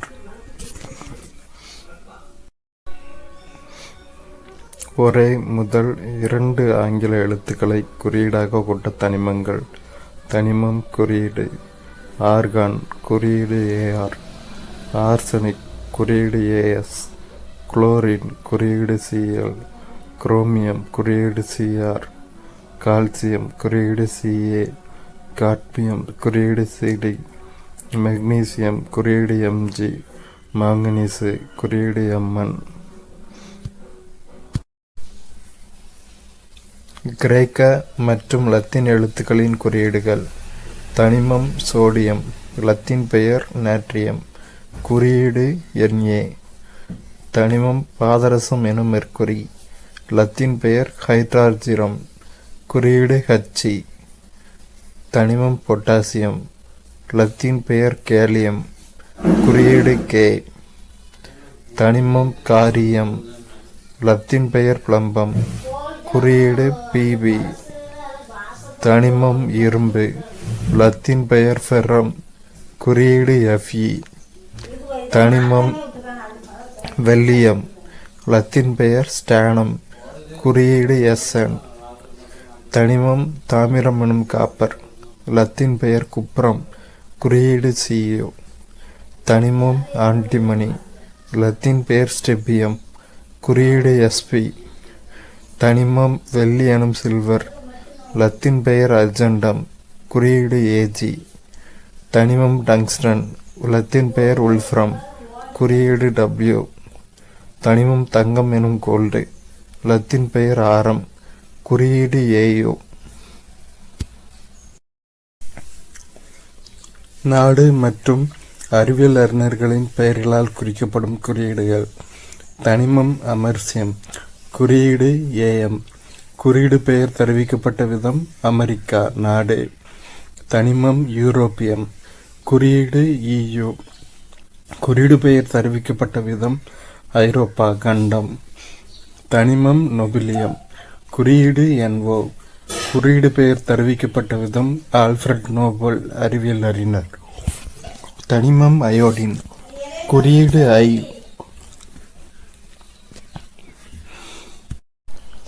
தனிமம் அயோடின், குறியீடு I, குறியீடு பெயர் தெரிவிக்கப்பட்ட விதம் ஊதா, கிரேக்க மொழியில் ஊதாவை குறிக்கும் சொல் அயோடின். தனிமம் பாதரசம் மெர்க்குரி, குறியீடு He, குறியீடு பெயர் தெரிவிக்கப்பட்ட விதம் மெர்க்குரி எனும் கடவுள் புராண கதாபாத்திரம். தனிமம் புளூட்டோனியம், குறியீடு Pu, குறியீடு பெயர் தெரிவிக்கப்பட்ட விதம் புளூட்டோ கோள். தனிமம் நெப்டியூனியம், குறியீடு Np, குறியீடு பெயர் தெரிவிக்கப்பட்ட விதம் நெப்டியூன் கோள். தனிமம் யுரேனியம், குறியீடு U, குறியீடு பெயர் தெரிவிக்கப்பட்ட விதம் யுரேனஸ் கோள். திட நிலையில் உள்ள சேர்மங்கள். சேர்மம் சிலிக்கா மணல், ஆக்கக்கூறுகளாக உள்ள தனிமங்கள் சிலிக்கான், ஆக்சிஜன். சேர்மம் பொட்டாசியம் ஹைட்ராக்சைடு எரிபொட்டாஸ், ஆக்கக்கூறுகளாக உள்ள தனிமங்கள் பொட்டாசியம், ஹைட்ரஜன், ஆக்சிஜன். சேர்மம் சோடியம் ஹைட்ராக்சைடு எரிசோடா, ஆக்கக்கூறுகளாக உள்ள தனிமங்கள் சோடியம், ஹைட்ரஜன், ஆக்சிஜன். சேர்மம் தாமிர சல்ஃபேட், ஆக்கக்கூறுகளாக உள்ள தனிமங்கள் தாமிரம், கந்தகம், ஆக்சிஜன். சேர்மம் துத்தநாக கார்பனேட் காலமைன், ஆக்கக்கூறுகளாக உள்ள தனிமங்கள் துத்தநாகம், கார்பன், ஆக்சிஜன். திரவ நிலையில் உள்ள சேர்மங்கள். சேர்மம் நீர், ஆக்கக்கூறுகளாக உள்ள தனிமங்கள் ஹைட்ரஜன், ஆக்சிஜன். சேர்மம் ஹைட்ரோகுளோரிக் அமிலம், ஆக்கக்கூறுகளாக உள்ள தனிமங்கள் ஹைட்ரஜன், குளோரின். சேர்மம் நைட்ரிக் அமிலம், ஆக்கக்கூறுகளாக உள்ள தனிமங்கள் ஹைட்ரஜன், நைட்ரஜன், ஆக்சிஜன். சேர்மம் கந்தக அமிலம், ஆக்கக்கூறுகளாக உள்ள தனிமங்கள் ஹைட்ரஜன், கந்தகம், ஆக்சிஜன். சேர்மம் அசிட்டிக் அமிலம் வினிகர், ஆக்கக்கூறுகளாக உள்ள தனிமங்கள் கார்பன், ஹைட்ரஜன், ஆக்சிஜன். வாயு நிலையில் உள்ள சேர்மங்கள். சேர்மம் ஆக்கக்கூறுகளாக உள்ள தனிமங்கள் carbon dioxide and carbon monoxide, ஆக்கக்கூறுகளாக உள்ள தனிமங்கள் கார்பன், ஆக்சிஜன். சேர்மம் கந்தக டை ஆக்சைடு, ஆக்கக்கூறுகளாக உள்ள தனிமங்கள் கந்தகம், ஆக்சிஜன். சேர்மம் மீத்தேன், ஆக்கக்கூறுகளாக உள்ள தனிமங்கள் கார்பன், ஹைட்ரஜன். சேர்மம் நைட்ரஜன் ஆக்சைடு, ஆக்கக்கூறுகளாக உள்ள தனிமங்கள் நைட்ரஜன், ஆக்சிஜன். சேர்மம் அம்மோனியா, ஆக்கக்கூறுகளாக உள்ள தனிமங்கள் நைட்ரஜன், ஹைட்ரஜன்.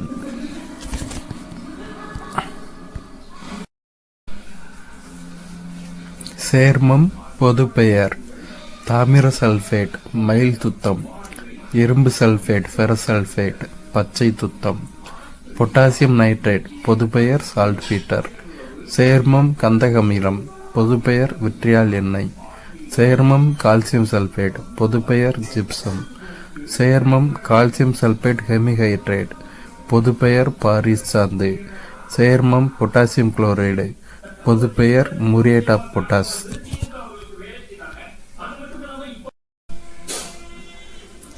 தீக்குச்சியின் தலைப்பகுதியில் பொட்டாசியம் குளோரேட்டும் ஆன்டிமனி ட்ரைசல்பைடும் உள்ளன. தீப்பெட்டியின் பக்கவாட்டில் சிவப்பு பாஸ்பரஸ் உள்ளது.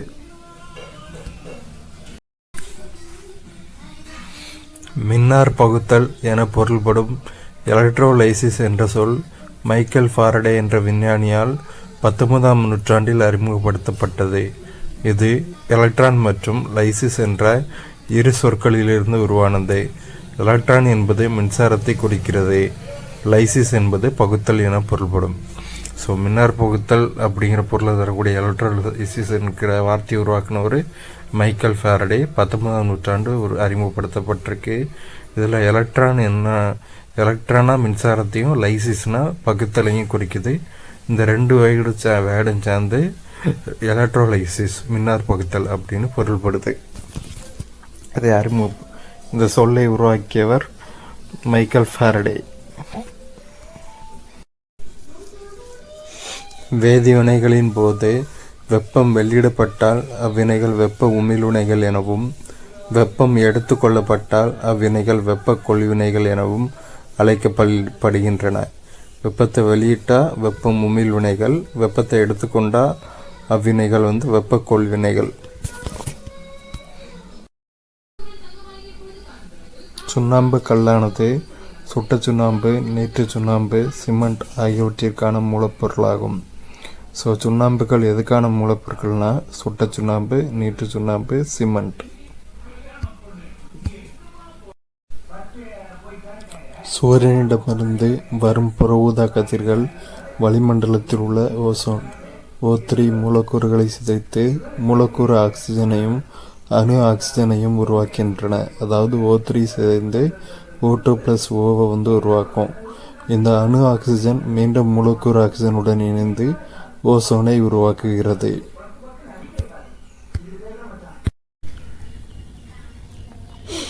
ஒளி வேதியியல் என்பது வேதியியலின் ஒரு பிரிவாகும். இது ஒளியினால் நிகழும் வேதிவினைகளை பற்றியதாகும். ஸோ ஒளி வேதியியல்னா ஃபோட்டோ கெமிஸ்ட்ரி வேதியியலின் ஒரு பிரிவு, கெமிஸ்ட்ரியில் ஒரு பாட்டு. இது ஒளியினால் நிகழும் வேதிவினைகளை பற்றியதாகும்.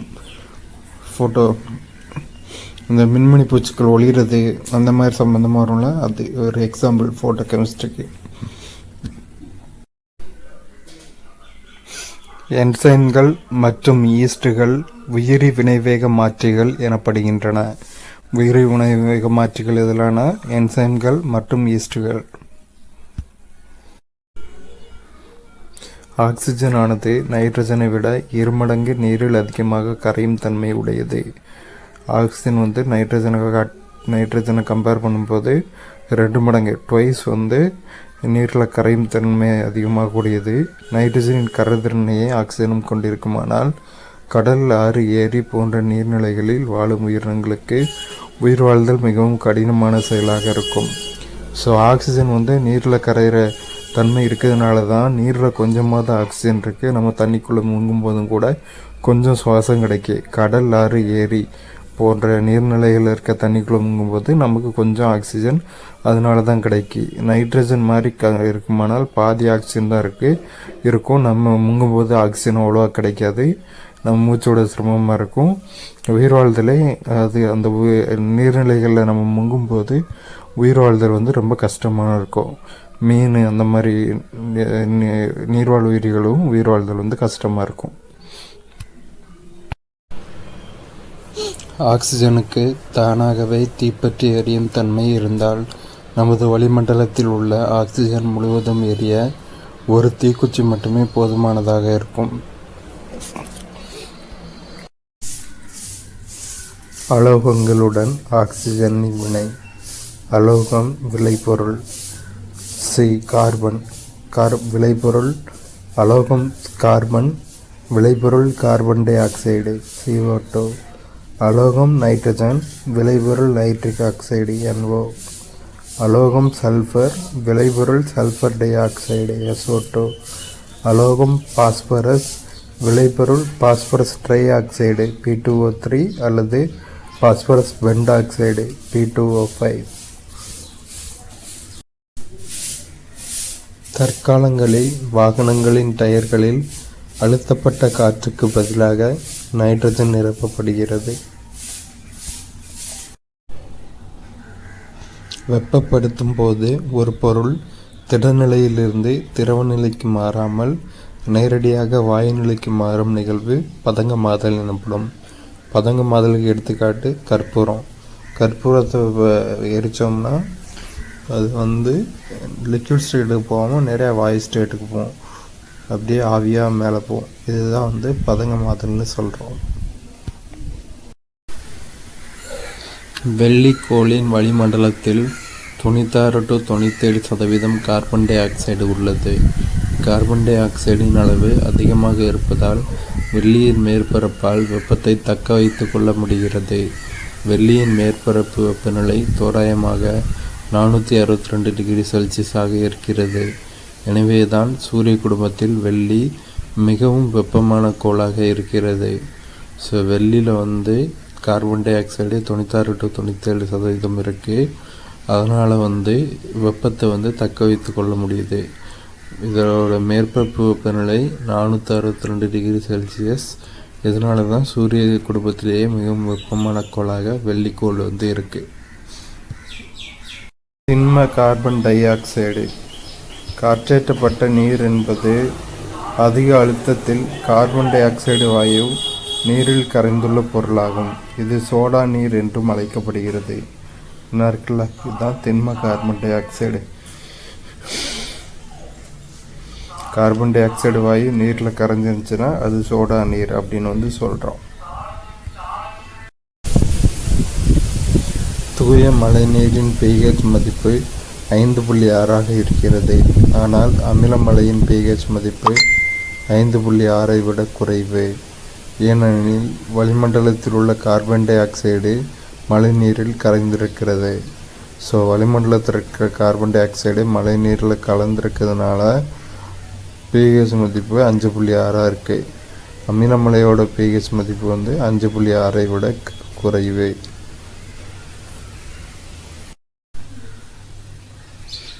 ஜான் டால்டன் ஒரு ஏழ்மையான நெசவு குடும்பத்தில் பிறந்தவர். அவர் தனது 12வது வயதில் ஒரு கிராமத்து பள்ளியில் ஆசிரியராக பணியேற்றார். 7 ஆண்டுகளுக்கு பிறகு அவர் அப்பள்ளியின் தலைமை ஆசிரியரானார். பின் 1793இல் அவர் மான்செஸ்டரில் உள்ள ஒரு கல்லூரியில் இயற்பியல், வேதியியல் மற்றும் கணிதம் ஆகிய பாடங்களை கற்பிக்கும் பேராசிரியராக பணிபுரிந்தார். அவரது இறுதி காலம் வரை வளிமண்டல அழுத்தம் மற்றும் மழையளவினை பதிவு செய்வதை தனது வழக்கமாக கொண்டிருந்தார். அவர் ஒரு சிறந்த வானியல் ஆராய்ச்சியாளராக இருந்தார்.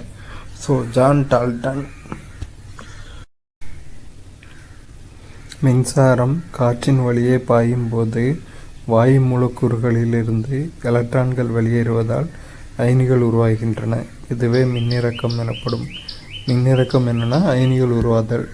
மின்சாரம் காற்று வழியாக பரவும்போது வாயு மூலக்கூறுகளிலிருந்து எலக்ட்ரான்கள் வெளியேறதுனால அயனிகள் உருவாது.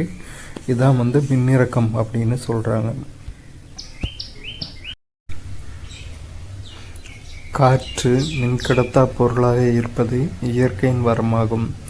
ஒருவேளை காற்று ஒரு சிறந்த மின்கடத்தியாக இருக்குமானால் எதிர்பாராத விபத்தினால் உருவாகும் சிறு மின்பறி கூட மிகப்பெரிய ஆபத்தினை விளைவிக்கக்கூடும். காற்று ஒரு மின்கடத்தா பொருளாக இருக்கிறதுனால தான் ஒரு சிறு மின்பொறி வந்தால் கூட, பெரிய மின்பொறி வந்தால் கூட எந்த ஆபத்து வரதில்லை. தொலைக்காட்சி பெட்டியில் கேத்தோடு கதிர்கள் மின்காந்த சுருள்களால் உருவாக்கப்படும் காந்தப்புலத்தால் விலகலடைந்து அதன் முகப்பு திரையில் வீழ்த்தப்படுகின்றன. இவை ஒளிப்படத்தை உருவாக்குகின்றன.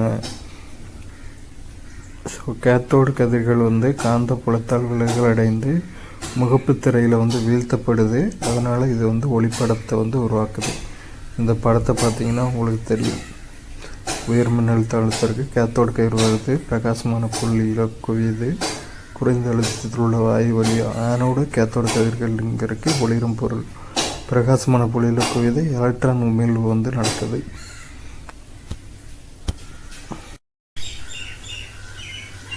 கண்ணிற்கு புலப்படாத கதிர்கள் துத்தநாக சல்ஃபைடு பூசப்பட்ட திரையில் விழும்போது கண்ணிற்கு புலப்படும் ஒளியை உமிழ்கின்றன. இப்பொருட்கள் ஒளிரும் பொருட்கள் எனப்படுகின்றன. ஒளிரும் பொருட்கள்னால் என்னென்னா, கண்ணிற்கு புலப்படாத கதிர்கள் ஜிங்க் சல்ஃபைடு பூசியிருக்கிற ஸ்கின்னில் விழுறப்போ கண்ணிற்கு புலப்படும் ஒளியை உமிழ்கின்றன.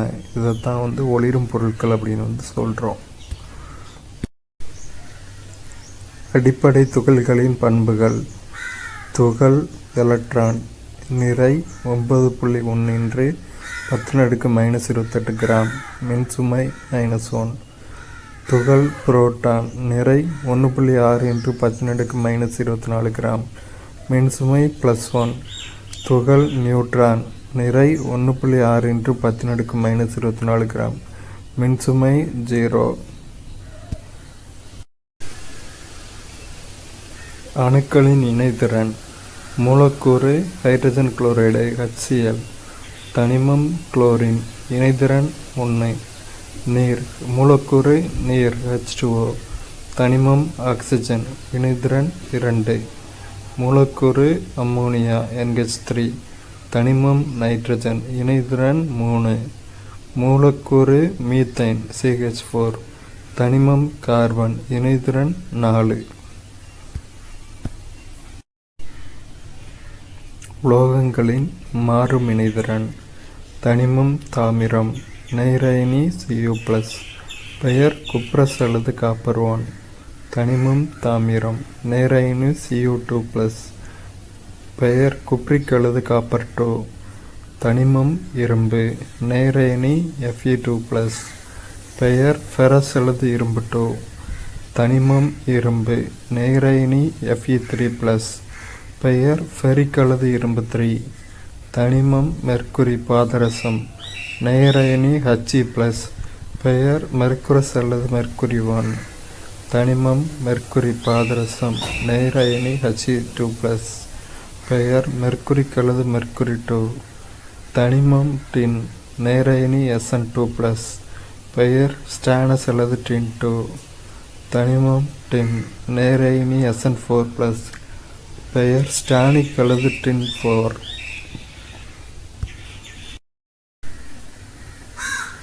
எதிரயனிகளின் இணைதிறன்கள். சேர்மம் ஹைட்ரஜன் குளோரைடு, எதிரயனியின் பெயர் குளோரைடு. எதிரயனியின் வாய்ப்பாடு Cl-. எதிரயனியின் இணைதிறன் 1. சேர்மம் சல்ஃபியூரிக் ஆசிட் H2SO4, எதிரயனியின் பெயர் சல்ஃபேட். எதிரயனியின் வாய்ப்பாடு SO4 2-. எதிரயனியின் இணைதிறன் 2. சேர்மம் நைட்ரிக் அமிலம் HNO3, எதிரயனியின் பெயர் நைட்ரேட். எதிரயனியின் வாய்ப்பாடு NO3-. எதிரயனியின் இணைதிறன் 1. சேர்மம் ஹைட்ரோகார்பனேட் கார்பானிக் அமிலம். சேர்மம் கார்பானிக் அமிலம் H2CO3, எதிரயனியின் பெயர் கார்பனேட். எதிரயனியின் வாய்ப்பாடு CO3 2-. எதிரயனியின் இணைதிறன் 2. சேர்மம் பாஸ்பாரிக் அமிலம் H3PO4, எதிரயனியின் பெயர் பாஸ்பேட். எதிரயனியின் வாய்ப்பாடு PO4 3-. எதிரயனியின் இணைதிறன் 3. சேர்மம் நீர் H2O, எதிரயனியின் பெயர் ஆக்சைடு. எதிரயனியின் வாய்ப்பாடு O2-. எதிரயனியின் இணைதிறன் 2. சேர்மம் ஹைட்ரஜன் சல்ஃபைடு, எதிரயனியின் பெயர் சல்ஃபைடு. எதிரயனியின் வாய்ப்பாடு S2-. எதிரயனியின் இணைதிறன் 2. சேர்மம் சோடியம் ஹைட்ராக்சைடு NaOH, எதிரயனியின் பெயர் ஹைட்ராக்சைடு. எதிரயனியின் வாய்ப்பாடு OH-. எதிரயனியின் இணைதிறன் 1.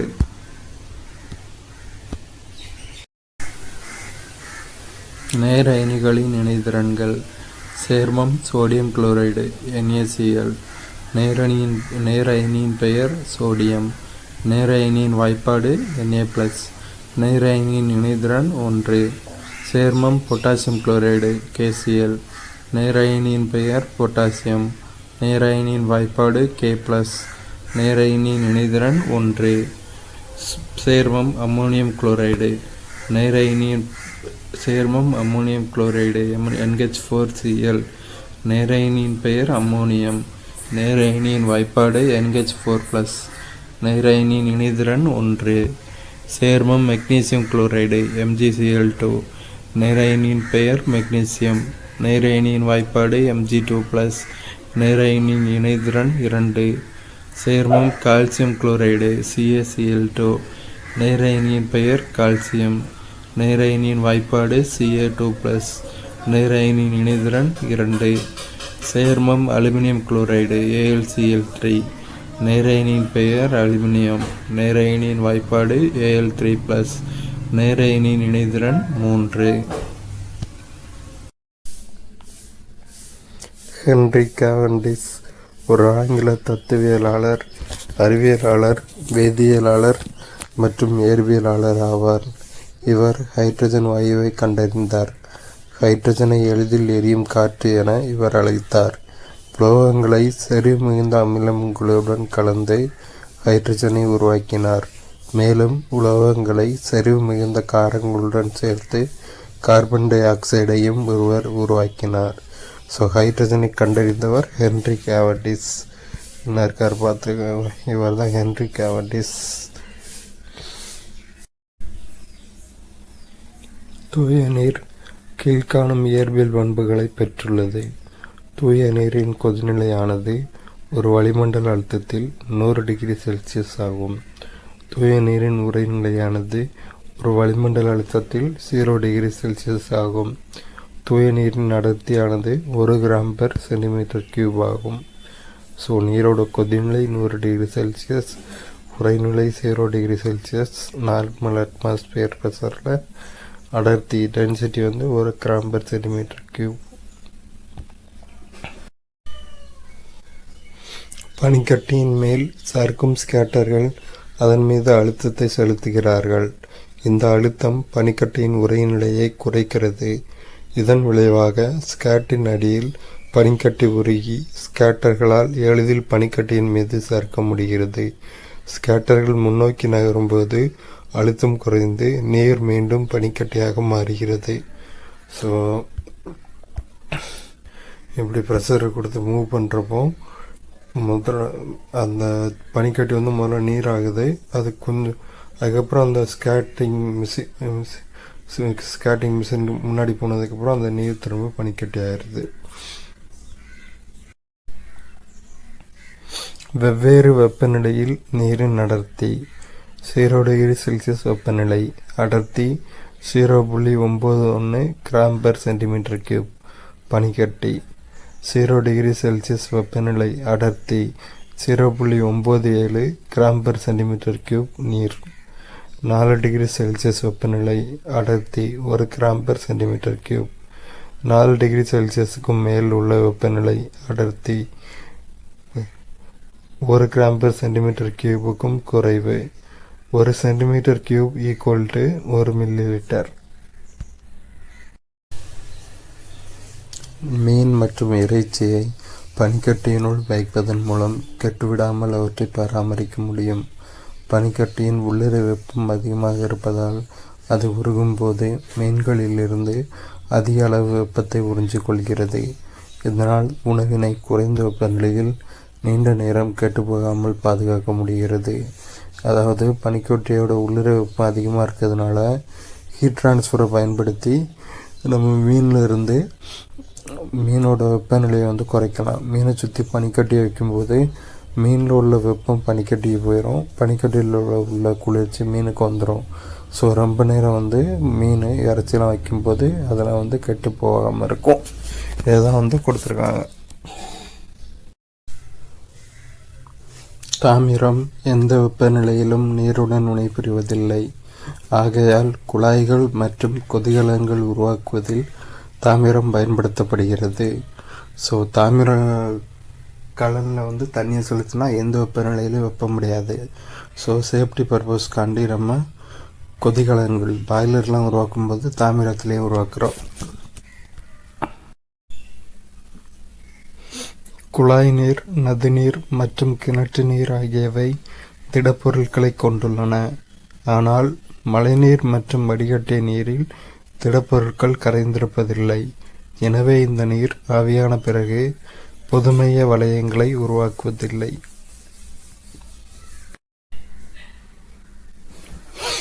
சாக்கடலில் நீரின் உப்புத்தன்மை மிக அதிகம். இது உப்பு நிறைந்த ஒரு ஏரியாகும். இந்த ஏரி கடலுடன் இணைந்திருக்காமல் தனித்து காணப்படுகிறது.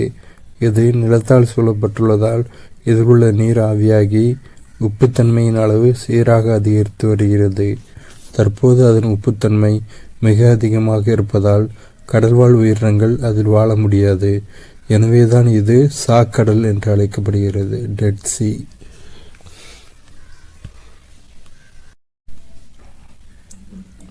ஒவ்வொரு ஆண்டும் 4.6 மில்லியன் குழந்தைகள் வயிற்றுப்போக்கினால் இறக்கின்றனர். தூய நீர் சுகாதாரம் மற்றும் உடல் நலத்தை மேம்படுத்துகிறது. நீரில் கலந்துள்ள மாசுக்கள் மற்றும் கிருமிகளை நீக்குவதற்கு RO சுத்திகரிப்பான்கள் பயன்படுகின்றன. மேலும் இவை நீரின் சுவையையும் கூட்டுகின்றன. RO என்பது நீர் சுத்திகரிப்பான்களில் பயன்படுத்தப்படும் ரிவர்ஸ் ஆஸ்மாசிஸ் எனப்படும் தொழில்நுட்பத்தை குறிக்கிறது. மேலும் சில ROக்களில் கிருமிகளை அழிக்கக்கூடிய புறஊத அலகுகளும் நீரை சுத்திகரிப்பதற்காக பயன்படுத்தப்படுகின்றன. ஸோ வீட்டில் வந்து மாட்டுவோம் RO வாட்டர் குடிக்கிறதுக்காண்டி அந்த RO தான் கொடுத்துருக்காங்க. அதில் சில ROவில் வந்து UV ரேஸையும் யூஸ் பண்ணுறாங்க. வாழை வடிநீர் மற்றும் காய்ச்சிய நீர் சுவையாக இருப்பதில்லை. காற்று, கார்பன் டை ஆக்சைடு மற்றும் தாதுக்கள் கரைந்துள்ளதாலேயே குடிநீர் நல்ல சுவையை பெற்றுள்ளது. ஸோ காற்று, கார்பன் டை ஆக்சைடு, தாதுக்கள் இருக்கிறதுனால தான் குடிநீர் வந்து நல்ல டேஸ்டாக இருக்குது.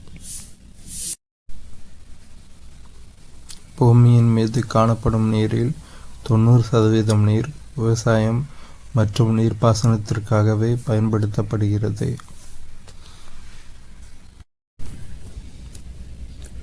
இந்தியாவில் மிகப்பெரிய நீர் மாசுபாட்டு மூலம் சுத்திகரிக்கப்படாத நீர் கழிவுநீர் ஆகும்.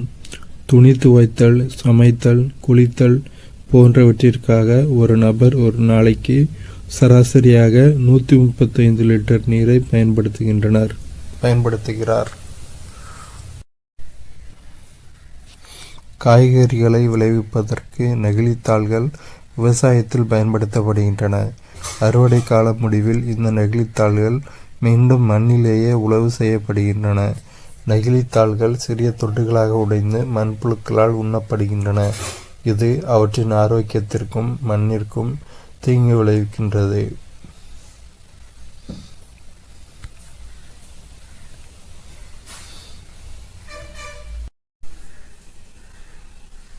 ஒவ்வொரு நன்னீர் மூலத்திலும் நுண்ணிய நெகிழி துண்டுகள் காணப்படுகின்றன. ஆர்க்டிக் மற்றும் அண்டார்டிக் பகுதியின் உறைந்த நீர்ப்பரப்பிலிருந்து 5000 மீட்டர் ஆழம் கொண்ட ஆழ்கடல் தளத்தின் அடிப்பகுதி வரை அவை கண்டுபிடிக்கப்பட்டுள்ளன.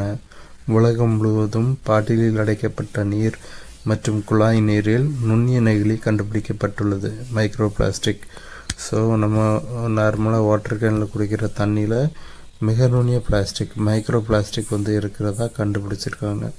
இன்னும் இந்த படத்துலையும் காமிச்சிருக்காங்க. ஸோ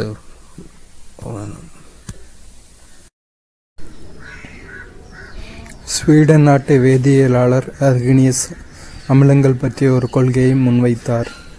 அவரின் கூற்றுப்படி அமிலம் என்பது நீர்க்கரைசலில் ஹைட்ரஜன் H+ அயனிகள் அல்லது ஹைட்ரோனியம் H3O+ அயனிகளை தரும் வேதிப்பொருளாகும். ஸோ அர்கினியஸ் ஒரு கொள்கை சொல்லியிருக்காரு. நீர்க்கரைசலில் ஹைட்ரஜன் H+ அப்படி இல்லைன்னா ஹைட்ரோனியம் H3O+ கொடுக்கக்கூடிய அயனிகளை தரக்கூடிய வேதிப்பொருள் தான் அமிலங்கள். கரிம அமிலங்கள் மற்றும் அவை உள்ள பொருட்கள். அமிலத்தின் பெயர் சிட்ரிக் அமிலம். உணவுப் பொருள் ஆரஞ்சு. லாக்டிக் அமிலம் தயிர், பாலெல்லாம் லாக்டிக் அமிலம் காணப்படுது. ஆக்சாலிக் அமிலம் தக்காளி. அசிட்டிக் அமிலம் வினிகர். மாலிக் அமிலம் ஆப்பிள். இதை எப்படி ஞாபகம் வச்சுக்கலாம்னா, ஆப்பிள் மரம் எங்கள் காஷ்மீரில் அதிகமாக வளரும். காஷ்மீரில் முஸ்லீம் மக்கள் அதிகமாக இருக்காங்க. முஸ்லீம் மக்களோட தலைவரை மாலிக்னு சொல்லுவாங்க. ஸோ மாலிக் அமிலம் ஆப்பிள், அந்த மாதிரி ஞாபகம் வச்சுக்கோங்க. டார்டாரிக் அமிலம் புளி. கீழே படம் கொடுத்துருக்கு பாருங்கள். அமிலங்களின் மூலங்கள். வினிகர் அசிட்டிக் அமிலம், ஆப்பிள் மாலிக் அமிலம், எறும்பு ஃபார்மிக் அமிலம், பால் பொருட்கள் லாக்டிக் அமிலம், திராட்சை டார்டாரிக் அமிலம், தக்காளி ஆக்சாலிக் அமிலம், எலுமிச்சை சிட்ரிக் அமிலம். நமது வயிற்றில் சுரக்கும் ஹைட்ரோகுளோரிக் அமிலம் நமது வயிற்றின் உட்புறத்தை அரிப்பதால் நமக்கு பசியுணர்வு ஏற்படுகிறது. ஹைட்ரோகுளோரிக் அமிலத்தின் சுரக்கும் அளவு அதிகரித்தால் வயிற்றுப்புண் தோன்றக்கூடும். ஸோ நம்ம வயிற்றில் HCl அமிலம் சுரக்கிறதுனால தான் நமக்கு பசியுணர்வு தோன்றுறது. நம்ம அதிகமாக சாப்பிடாமல் இருந்தோம்னா ஹைட்ரோகுளோரிக் அமிலம் அதிகமாக சுரக்கும். ஸோ நமக்கு வயிற்றுப்புண் அல்சர் வர வாய்ப்பு இருக்குது. நமது வயிற்றில் சுரக்கும் ஹைட்ரோகுளோரிக் அமிலம் நமது வயிற்றின் உட்புறத்தை அரிப்பதால் நமக்கு பசியுணர்வு ஏற்படுகிறது. ஹைட்ரோகுளோரிக் அமிலத்தின் சுரக்கும் அளவு அதிகரித்தால் வயிற்றுப்புண் தோன்றக்கூடும். ஸோ நம்ம வயிற்றில் HCl அமிலம் சுரக்கிறதுனால தான் நமக்கு பசியுணர்வு தோன்றுறது. நம்ம அதிகமாக சாப்பிடாமல் இருந்தோம்னா ஹைட்ரோகுளோரிக் அமிலம் அதிகமாக சுரக்கும். ஸோ நமக்கு வயிற்றுப்புண் அல்சர் வர வாய்ப்பு இருக்குது. காப்பர் அல்லது பித்தளை பாத்திரங்களின் மீது வெள்ளீயம் என்ற உலோகம், ஈயம்னு சொல்லுவோம், ஈயம் பூசப்படுகிறது. அவர் பூசவில்லை எனில் உணவுப் பொருட்களில் உள்ள கரிம அமிலங்கள் பாத்திரங்களில் உள்ள தாமிரத்துடன் வினைபுரிந்து உணவை நஞ்சாக்கிவிடும். வெள்ளீயம் பாத்திரங்களை அமிலங்களின் செயல்பாட்டிலிருந்து தனித்து பிரித்து உணவு நஞ்சாவதை தடுக்கின்றது. அதாவது நம்ம நார்மலாக யூஸ் பண்ணுற பாத்திரம் தாமிரம், காப்பர், செம்பால் உருவாக்கப்படுது. இந்த பாத்திரங்கள் கூட உணவுப் பொருட்கள் சேரப்போ உணவுப் பொருட்கள் உள்ள கரிம அமிலங்களும் காப்பர், தாமிரம் கெமிக்கல் தானே, கரிம அமிலங்கள் ஆசிட்ஸும் தாமிரம் காப்பரும் ரியாக்ட் ஆகி உணவை நஞ்சாக்க வாய்ப்பு இருக்குது. கெமிக்கல் கூட கெமிக்கல் சேரப்போ புது கெமிக்கல் உருவாகும். அந்த கெமிக்கல் விஷம். அதனால தான் நம்ம பாத்திரத்துக்கு மேலே வெள்ளீயம், ஈயம்னு சொல்லுவோம், ஈயம் பூசணும். இன்னொன்று செந்தில் காமெடியில் பார்த்துருப்பீங்க, அந்த ஒருத்தர் உடம்பெல்லாம் ஈயம் பூசிட்டு நடிச்சிருப்பார். அவர் அதனாலேயே திரும்ப கொஞ்ச நாளில் இறந்து போயிட்டார். ஸோ அதான்.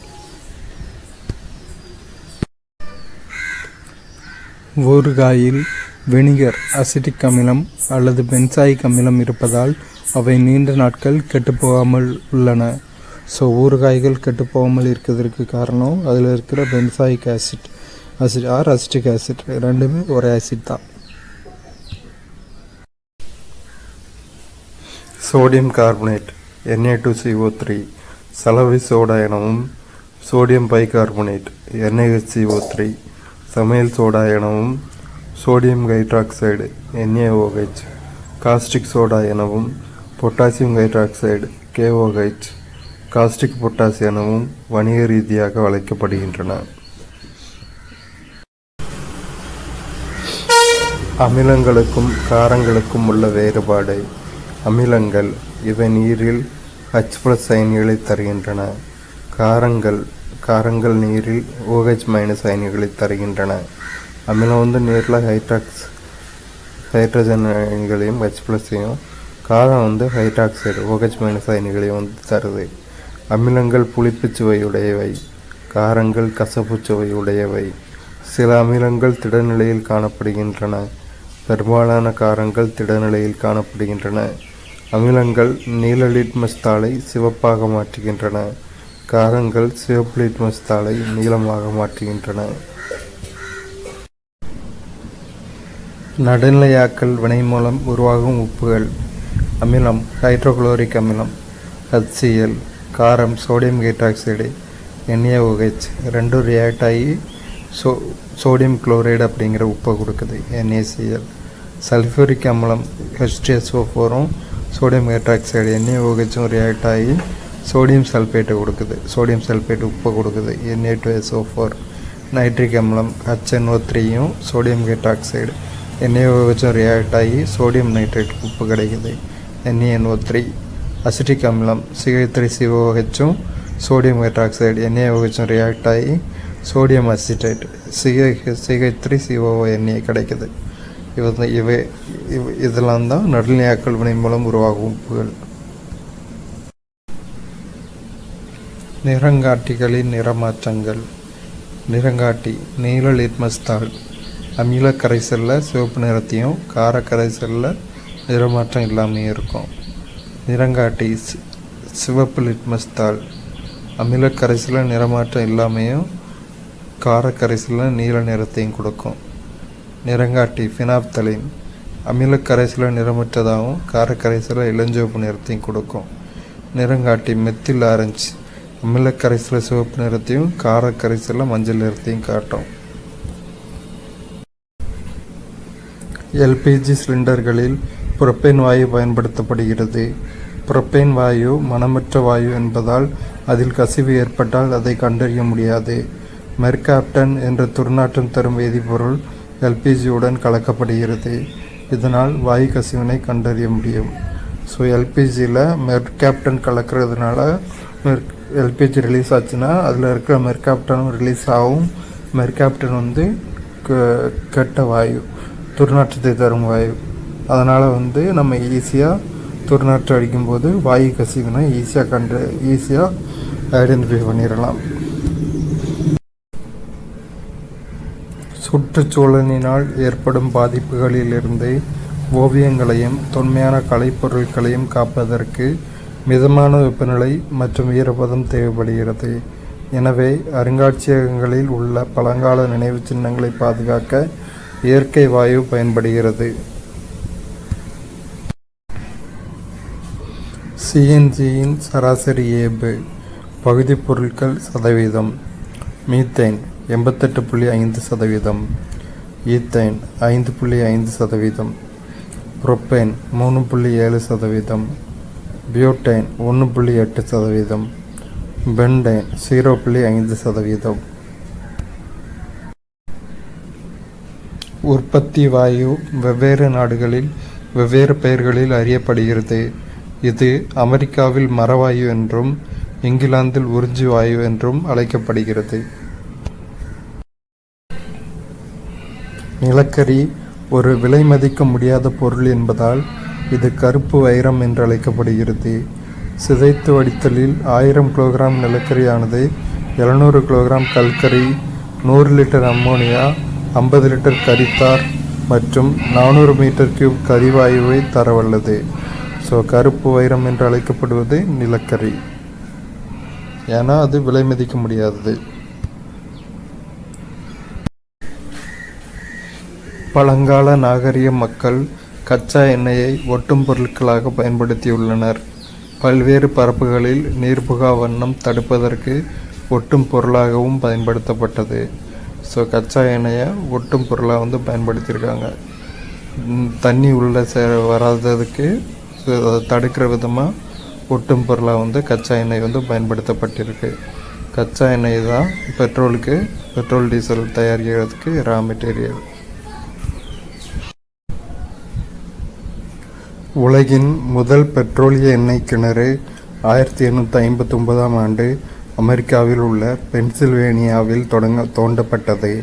இரண்டாவது எண்ணெய் கிணறு 1867ஆம் ஆண்டு இந்தியாவில் உள்ள அசாமில் மாக்கும் என்ற இடத்தில் தோண்டப்பட்டது.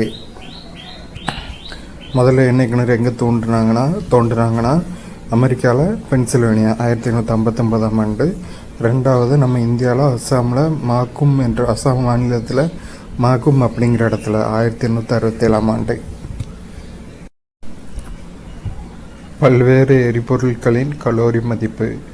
எரிபொருள் கலோரி மதிப்பு: மாட்டுச்சாணக்கட்டி 6000 to 8000 கலோரி, மரம் 17000 to 22000 கலோரி, நிலக்கரி 25000 to 33000 கலோரி, பெட்ரோல் 45000 கலோரி, மண்ணெண்ணெய் 45,000 calorie, diesel 45,000 calorie, methane 50,000 calorie, CNG 50,000 calorie, LPG 55,000 calorie, வீரிவாயு 35,000 to 40,000 calorie, hydrogen 1,50,000 calorie. Octane எண், சீட்டேன் எண் வேறுபாடுகள். ஆக்டேன் எண் மதிப்பீடு பெட்ரோலுக்கு பயன்படுகிறது. சீட்டேன் எண் மதிப்பீடு டீசலுக்கு பயன்படுகிறது. ஆக்டேன் எண் பெட்ரோலில் உள்ள ஆக்டேனின் அளவை குறிக்கிறது. சீட்டேன் எண் டீசல் என்ஜினில் உள்ள எரிபொருளின் பற்றவைப்பு தாமத கால அளவை குறிக்கிறது. ஆக்டேன் எண் பென்சின் அல்லது டொலுவின் சேர்ப்பதன் மூலம் பெட்ரோலின் ஆக்டேன் எண்ணை அதிகரிக்க முடியும். அசிட்டோனை சேர்ப்பதன் மூலம் டீசலின் சீட்டேன் எண்ணை அதிகரிக்க முடியும். உயர்ந்த ஆக்டேன் எண் பெற்றுள்ள எரிபொருளின் சீட்டேன் எண் குறைவாக இருக்கும்.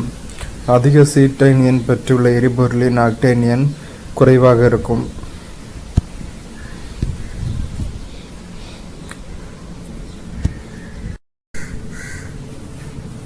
ஹைட்ரஜன் எதிர்கால எரிபொருள். எதிர்காலத்தில் ஹைட்ரஜன் வாயு ஒரு மிகச்சிறந்த மாற்று எரிபொருளாக இருக்கும். இந்த எரிபொருள் தூய்மையானது, ஏனெனில் இது எரியும் பொழுது நீர் மட்டுமே வெளிவரும். இது மட்டுமல்லாமல் அதிகமான ஆற்றலையும் தரவல்லது. மேலும் காற்றை மாசுபடுத்தாத தன்மையையும் இது பெற்றுள்ளது.